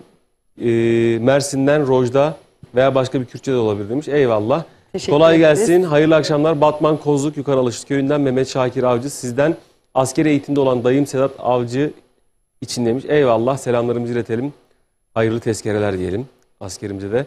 Selamlar, hayırlı yayınlar. Her zaman gibi Sevil varsa ekran başındayız. Kütük ailesi olarak. Başarıların daim olsun. Sevil, Hafız Kütük demiş. Hafız Eyvallah. abim selamlar. Teşekkür Biz de ederim. selamlarımızı iletelim. İyi yayınlar Sevil Hanım'dan bir Karaca olan eseri annem ve babam için istiyoruz. Bursa Gençlik'ten selamlar demiş. İyi yayınlar, ben Ali Yeltürk. Köyüm Yoğurtçular Mahallesi'ne ailem komşularıma bir selam sal sabah olsun söyler misiniz demiş. Olur, hallederiz. Selam, ben Gaziantep'ten Zeynep Budak. Manisa Yunus Emre'de vatani görevini yapmakta olan oğlum Kürşat Budak'a gelsin. Asker türküsünü söylerseniz sevinirim demiş. Eyvallah, ona da hayırlı tezkereler dileyelim. Ben Kahramanmaraş'tan Mücahit Coşkun. Sizden zahmet olmazsa Murat Korkmaz'dan evlenecektik. Söylerseniz çok sevinirim.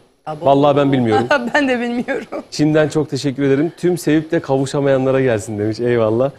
Ben İstanbul'dan Meryem, sizden bir türkü istiyorum demiş. Eyvallah. Hayırlı akşamlar Hüseyin kardeşim. Sana ve Sevil Hanım'a kucak dolusu selamlar. Türküleriniz Münüklü ve Arslanca. Parantez içinde Seme demiş. Halkına gelsin. Esenler'den Ercan Münüklü.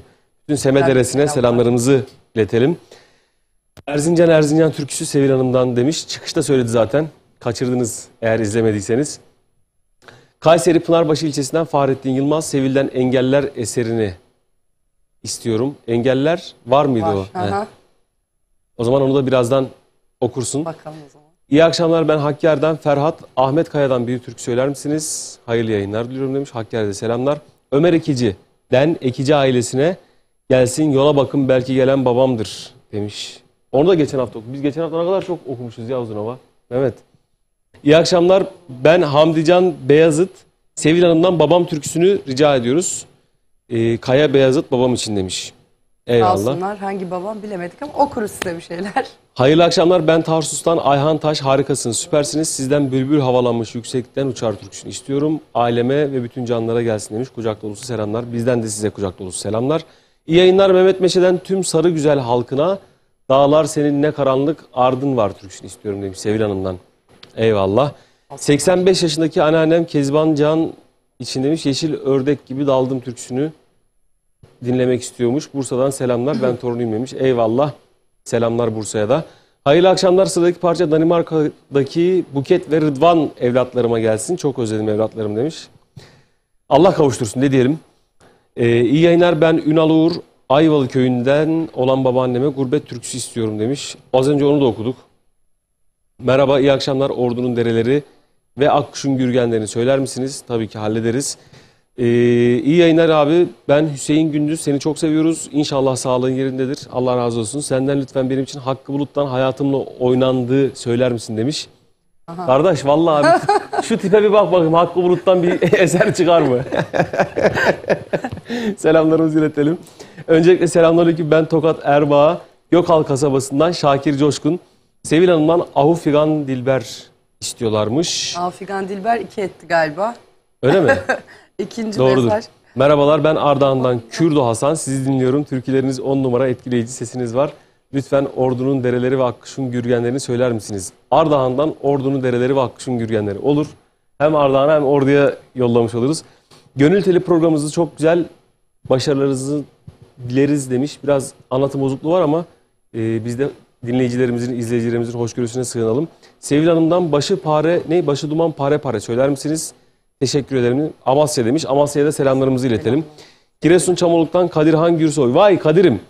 Geri gel gençliğim benden Fatih Hüde'ye gelsin demiş. Bizim okuduğumuz bütün Türkler senden Fatih Hüde'ye gitsin. Benim canım kardeşim. Selamlar Çamoluk'a da.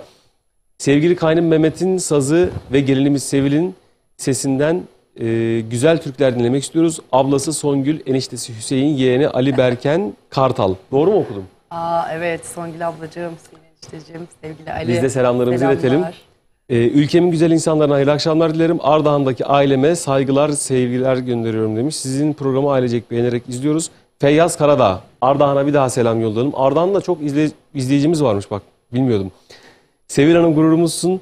Ben Adanalıyım. Sizden Oyar Gelir türküsünü istiyorum demiş Ahmet Çalışkan. Ay, Eyvallah. Çok teşekkür ederim. Çok sağ olun. Hayırlı akşamlar Ekin TV ailesi. Ben Amasya'dan Hanife Tatlısıra'daki türküyü Yaylasaray Köyü halkına demiş. Eyvallah, selamlarımızı iletelim. İyi akşamlar, Kayseri'den Duran ailesi olarak severek izliyoruz. Askerdeki enişteme selamlar demiş. Mesajlarımızı burada bitiriyoruz. Çok vakit ayırdım bugün. Normalde bu kadar da ayıramıyorum. Türkülerle devam edelim. Zaman hızlı akıp geçiyor. Sohbet ediyoruz. Türküler, de araya mesajlar, reklam, sponsor falan derken sizi de çok sıkmak istemiyoruz ekran başında. Doğukancığım, benim Bana Nispet hazır mı? O zaman onu bir dinleyebilir miyiz? Dinletebilir miyiz? Mustafa Küçük ustamızdan güzel.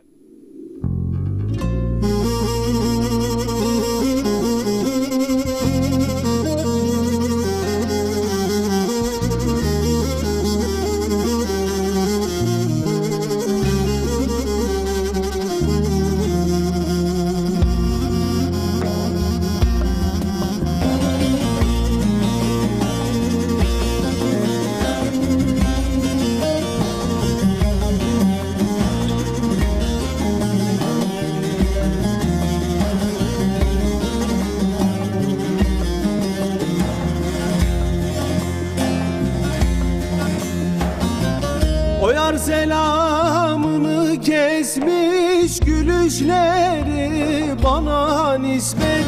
Ne dedim de neden küsmüş, bakışları bana nispet. O yar selamını kesmiş, gülüşleri bana nispet.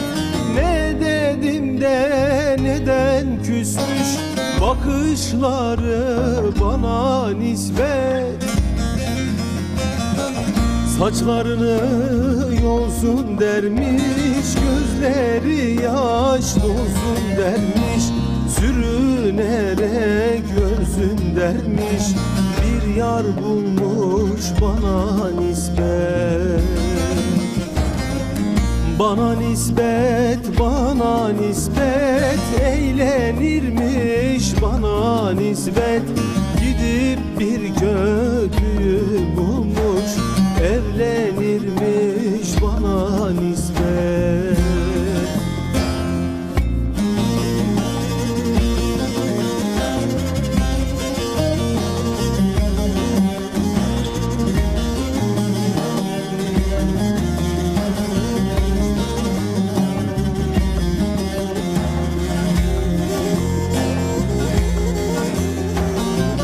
Beni gördün mü kaçıyor, başıma dertler açıyor.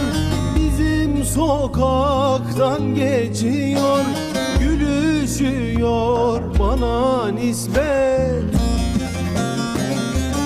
Beni gördün mü kaçıyor, başıma dertler açıyor.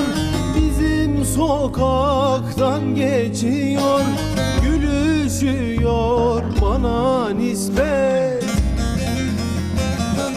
Saçlarını yorsun dermiş, gözleri yaş dolsun dermiş. Yar sürünerek görsün dermiş, bir yar bulmuş bana nispet.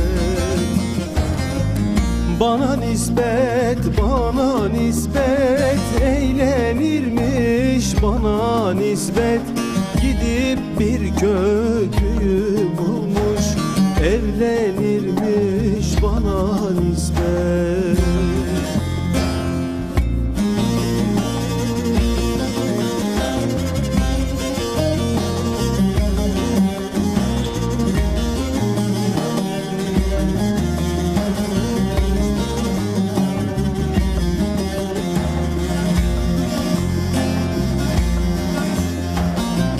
Saçlarını dökmüş yana, artık yüz vermiyor bana. Gülümsüyor ona buna, bakışıyor bana nispet. Saçlarını dökmüş yana, artık yüz vermiyor bana. Gülümsüyor çalışıyor ona buna, bakışıyor bana nispet. Saçlarını yolsun dermiş, gözleri yaş dolsun dermiş, sürünerek ölsün dermiş, bir yar bulmuş bana nispet. Ah bana nispet, bana nispet, eğlenirmiş bana nispet. Gidip bir kötüyü bulmuş, evlenirmiş bana nispet.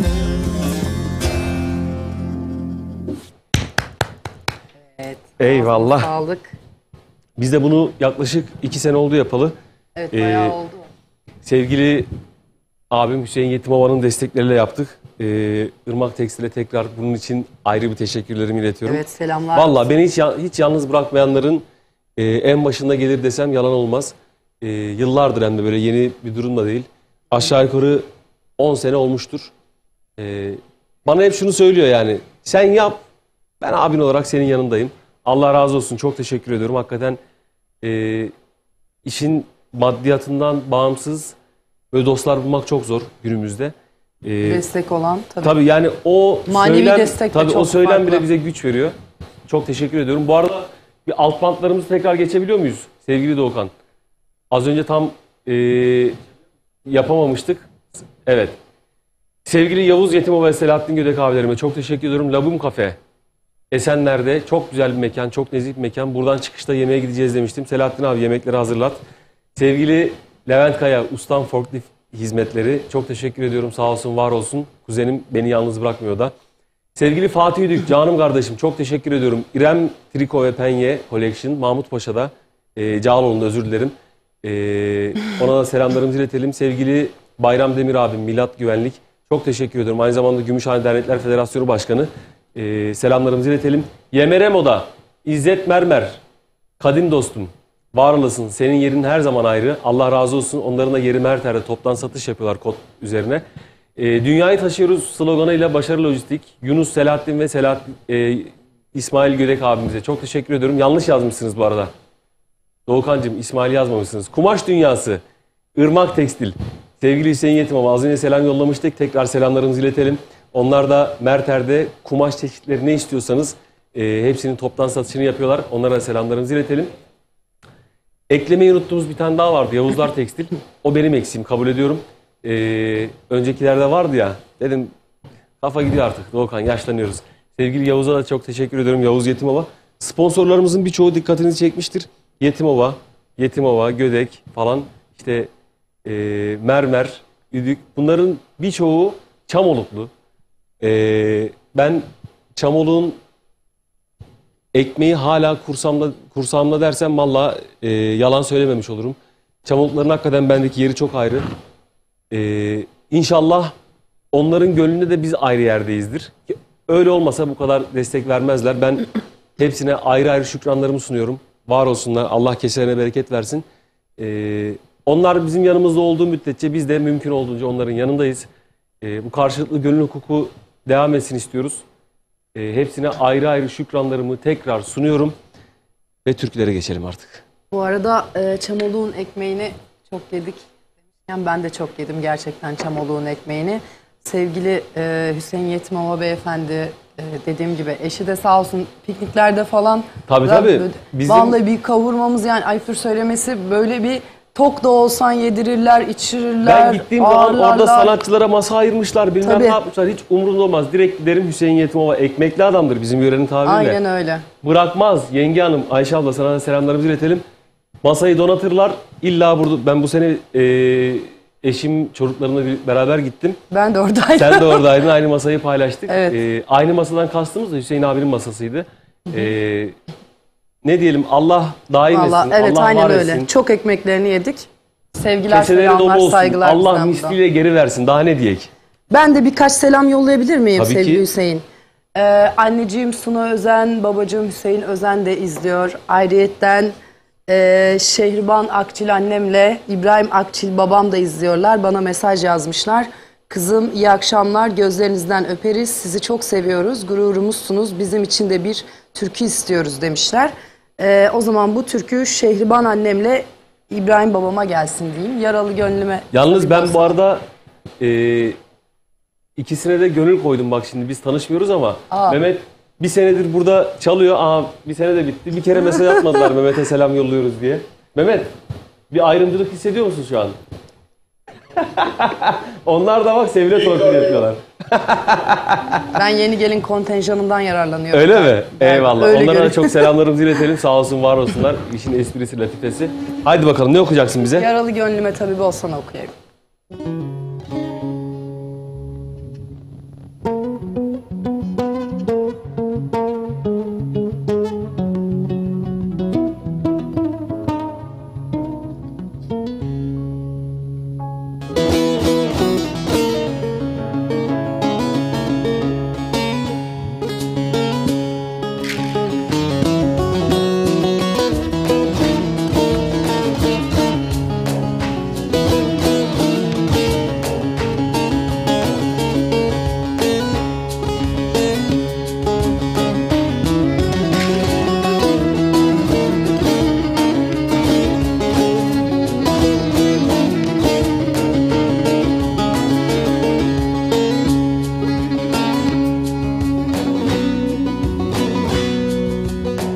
Yaralı gönlüme tabip olsana efendim, tabibim cananım.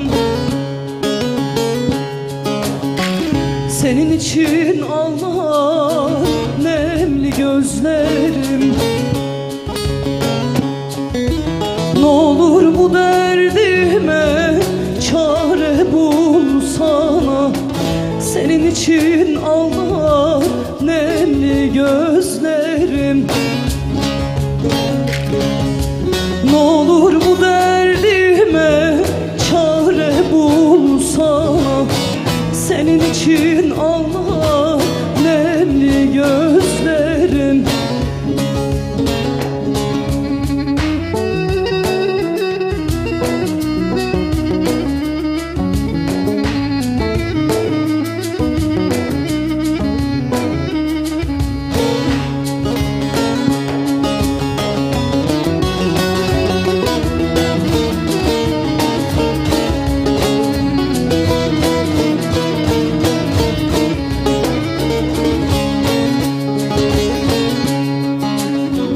Türlü türlü dertlerim var başımda efendim, tabibim cananım.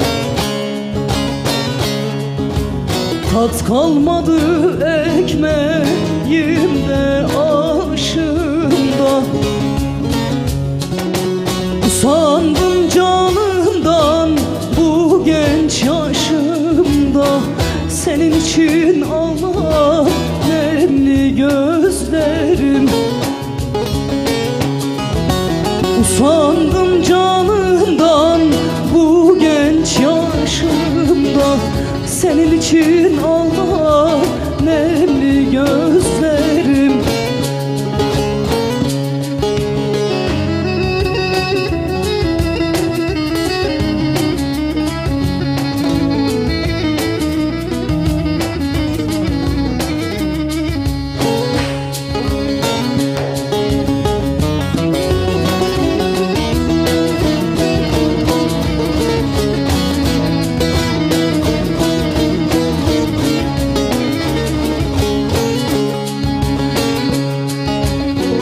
Arada kalmışam, nereye gideyim efendim, tabibim cananım.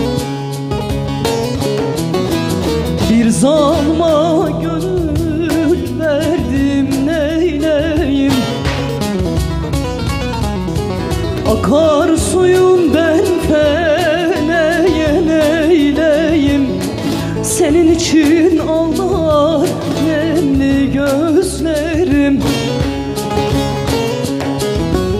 Akar suyum ben feneye neylerim? Senin için ağlar nemli gözlerim.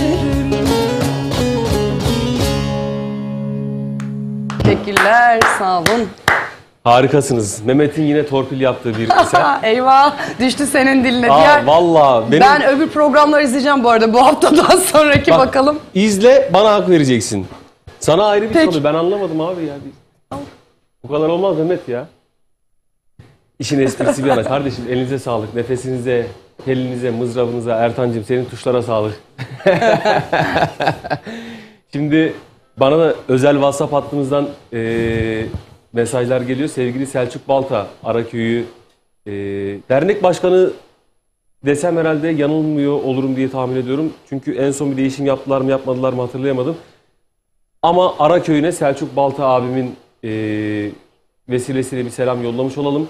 Selahattin Gödek demiş ki, geçen hafta da istemişti. Ben mesajını çok geç fark ettim. Yeller sana ne söyledi bilemem demiş. Mehmet.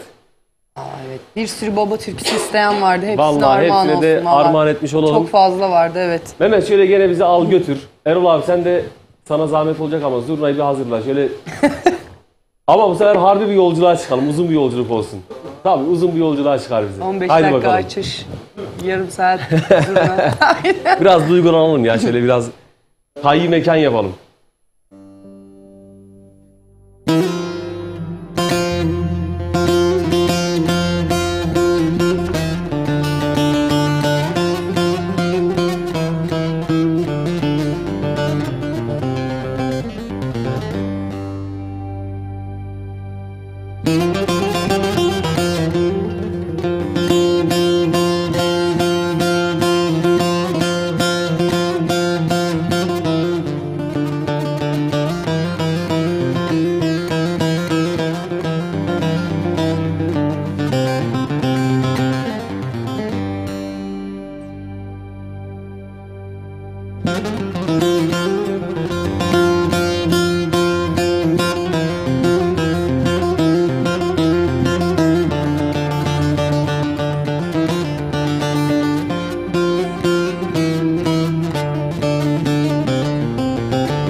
Baba gözyaşımla mektup yazdım rüzgara.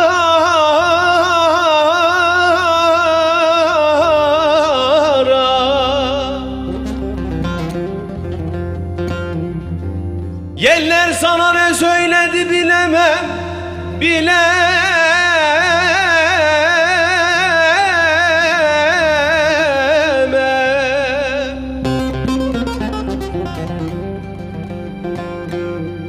Günde hatırlarım seni 100 kere.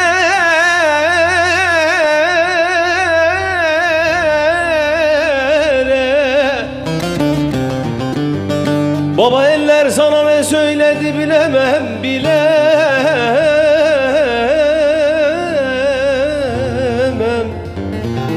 Ah eller sana ne söyledi baba bilemem, bilemem.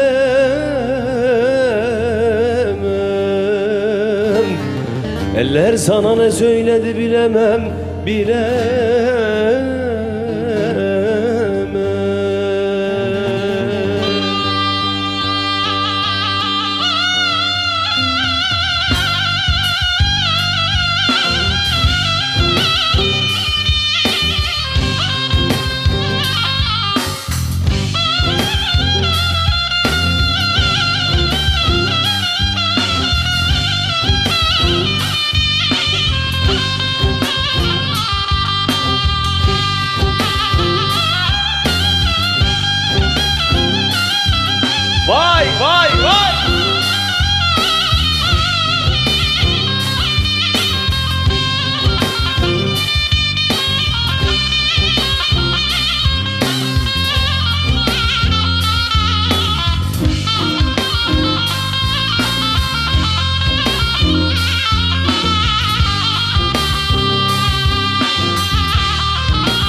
Hayat geçidine taşlar dökülmüş.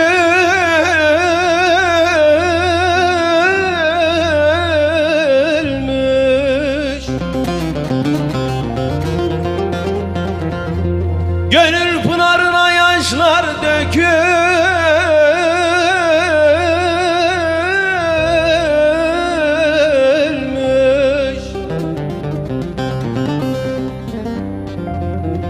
Ah çeke saçlar dökülmüş.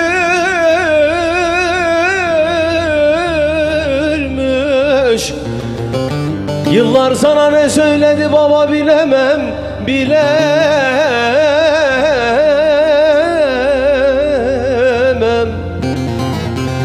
Ah yıllar sana ne söyledi baba bilemem, bilemem.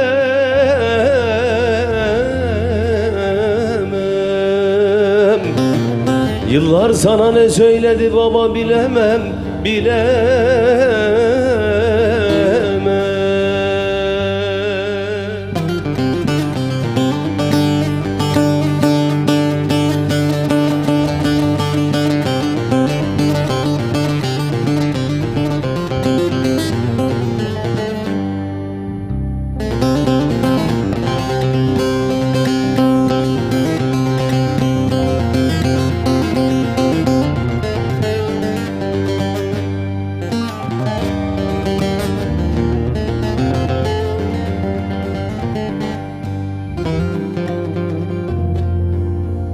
Ah hele Mevlid-i Sani'den yandıkça yandı.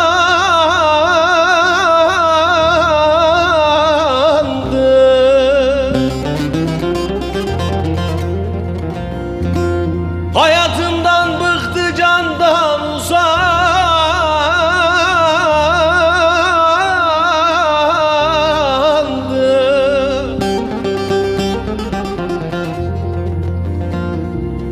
Gönül yaylasını gezdi dolandı.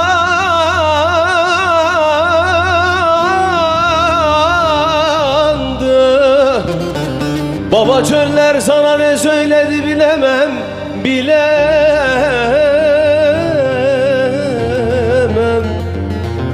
Ah çöller sana ne söyledi baba bilemem, bilemem.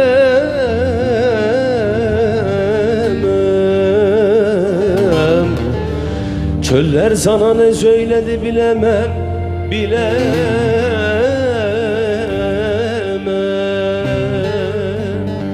Dost bildiğim ele döndü, ahım yandı küle döndü. Gözüm yaşı sele döndü, silemedim aman aman. Dost bildiğim ele döndü, ahım yandı küle döndü. Gözüm yaşı sele döndü, silemedim aman aman.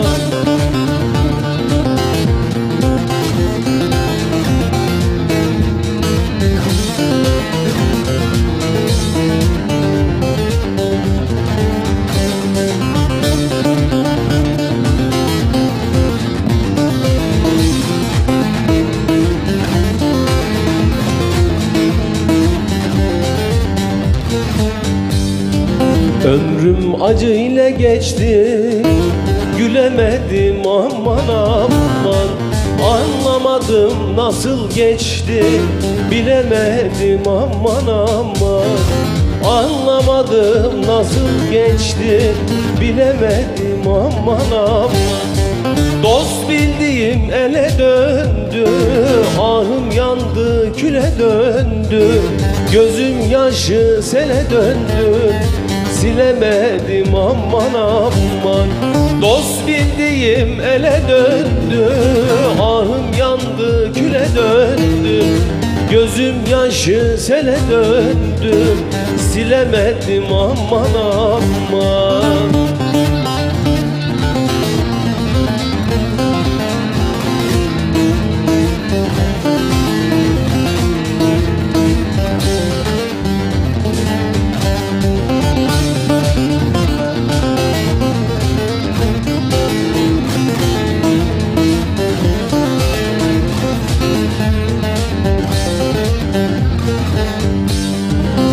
Yare bağladım özümü, seyreyledim gül yüzünü. Yarın gözünden gözümü alamadım aman aman. Yarın gözünden gözümü alamadım aman aman. Dost bildiğim ele döndü, ahım yandı küle döndü. Gözüm yaşı sele döndü, silemedim aman aman. Dost bildiğim ele döndü, ahım yandı küle döndü. Gözüm yaşı sele döndü, silemedim aman aman.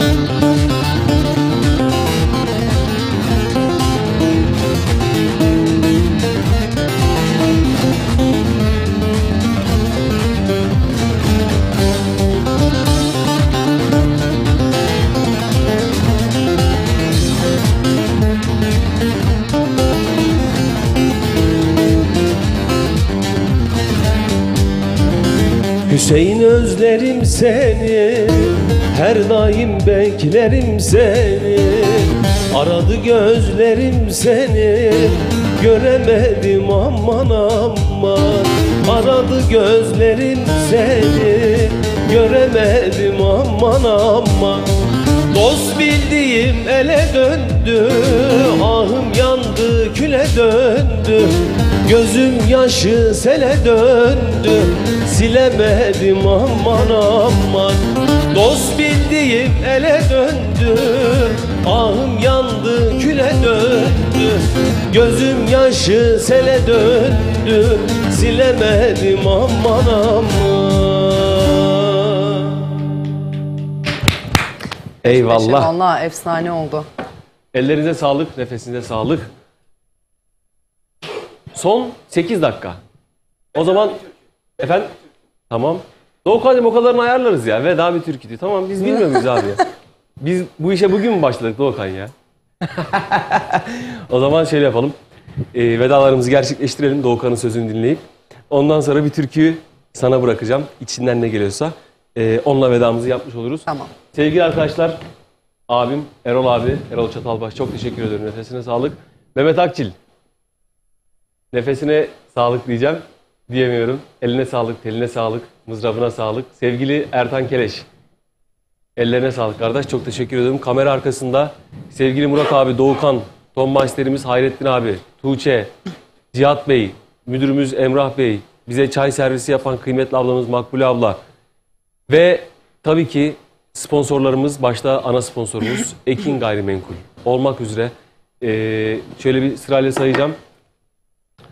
Başarı Lojistik, sevgili Selahattin abi, Yunus abi, İsmail abi hepinize çok teşekkür ediyorum. Var olun.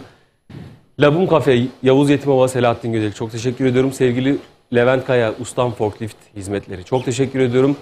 İrem Triko, sevgili Fatih Yücük, canım kardeşim çok teşekkür ediyorum Fatih Yüde'ye. Bayram Demir, Milat Güvenlik, var olun, sağ olun, Allah razı olsun. Peşine kim gelecek? YMR Moda, İzzet Mermer, Yenice'ye selamlar kardeş, var olasın, seni çok seviyorum, yerin çok ayrı. Allah kesene bereket versin. Irmak Tekstil, Hüseyin Yetimova abim, Kumaş Dünyası çok teşekkür ediyorum, var olasın. Benim her zaman yanımdasın, senin varlığın bana güç veriyor. Allah muhabbetimizi, gönül hukukumuzu daim etsin diyelim. Sevgili Yavuz Yetimova'ya da tekrar teşekkür ediyoruz. Bir de önceden şey çıkıyordu altta. O yok mu? Radyo Ekin 94.4 Türklerin değişmeyen frekansı. Kaldırdınız mı onu? Yapacak mısınız? Tamam. İş sana kaldıysa yapılır Doğukan. Çok teşekkür ediyorum herkese. Var olun sevgili Sevil Özen Akçil. Duygu ve düşüncelerini alalım. Program sonunda bir vedanı almış olalım. Ben öyle çok fazla konuşmayı beceremiyorum. Sen beni en az bir 10-12 senedir tanıyorsun değil mi? Eyvallah. Böyle herkese çok teşekkür ediyorum. İzleyen, güzel, değerli vaktini ayırıp bizlere mesaj yazan, bizleri onura eden. Ekin Türk TV ailesine çok teşekkür ediyorum. Müzisyen arkadaş Erol abiye, sevgili Mehmet'e ve Ertan abime çok teşekkür ediyorum. Sana da ayrıca misafirperverliğin için, güler yüzün için çok teşekkür ediyorum. Her zaman, her zaman. Ama sevgili Mehmet'e falan çok resmi oldu ya. Desene kocama teşekkür ediyorum diye. Allah Allah. Mehmet tekrar çok teşekkür ediyorum. Değerli dostlar, Gönül Teli izleyicileri, biz haftaya pazartesi yine bu ekranlarda olacağız. Saat 19.30 ve 21.30 saatleri arasında. Yine birbirinden kıymetli konuğumuz, konuklarımız, birbirinden güzel türkülerimiz, uzun havalarımız. Hareketli türküleri sayamıyoruz, halaylarımız, horonlarımız diyemiyoruz. Çünkü malum bir savaş var ve biz kanal olarak böyle bir karar aldık. Hareketli türkülere çok fazla yer vermiyoruz şu süreçte. O yüzden hoşgörünüze sığınıyoruz. Bizi anlayışla karşıladığınızı zaten biliyoruz. Vakit ayırdığınız için, ekranlarınızın başında bizleri yalnız bırakmadığınız için, hatta ve hatta bizi evinize bu saatlerde misafir, mihman ettiğiniz için hepinize ayrı ayrı şükranlarımı sunuyorum. Ve sözü son olarak veda türkümüz Sevil Özen Akçil'e bırakıyorum. Bakalım bize ne okuyacak? Haftaya görüşmek dileğiyle. Saygılar, sevgiler. O zaman hey erenler akıl fikir eyleyin yapın. Hadi bakalım. Hadi.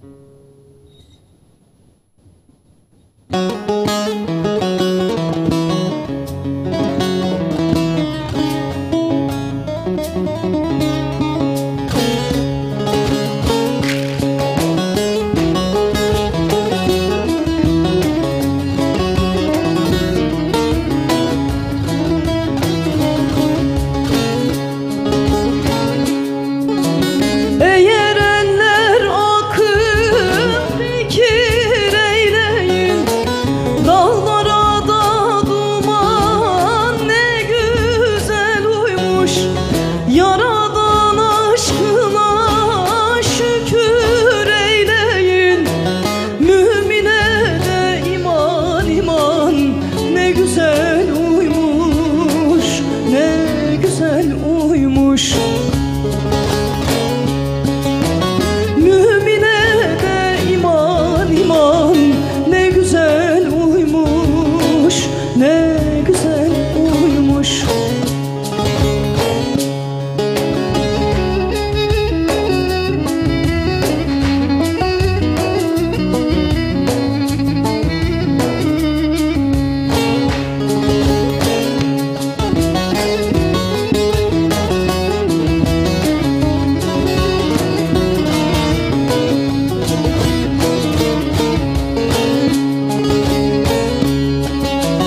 Daim gezer idi dağlar başında, hiçbir hile yoktur onun işinde. Alıp gezer idi çölün başında, Aliye de Selman Selman ne güzel uymuş, ne güzel uymuş. Aliye de Selman Selman ne güzel uymuş, ne güzel uymuş.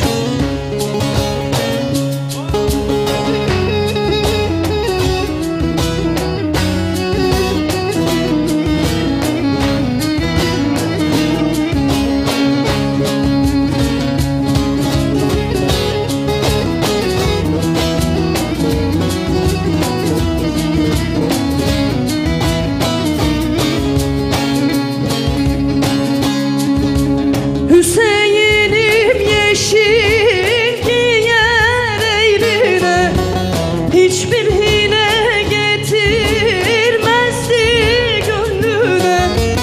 Kurdu kuşu lütfeylemiş kendine, tabiata insan insan ne güzel uymuş, ne güzel uymuş.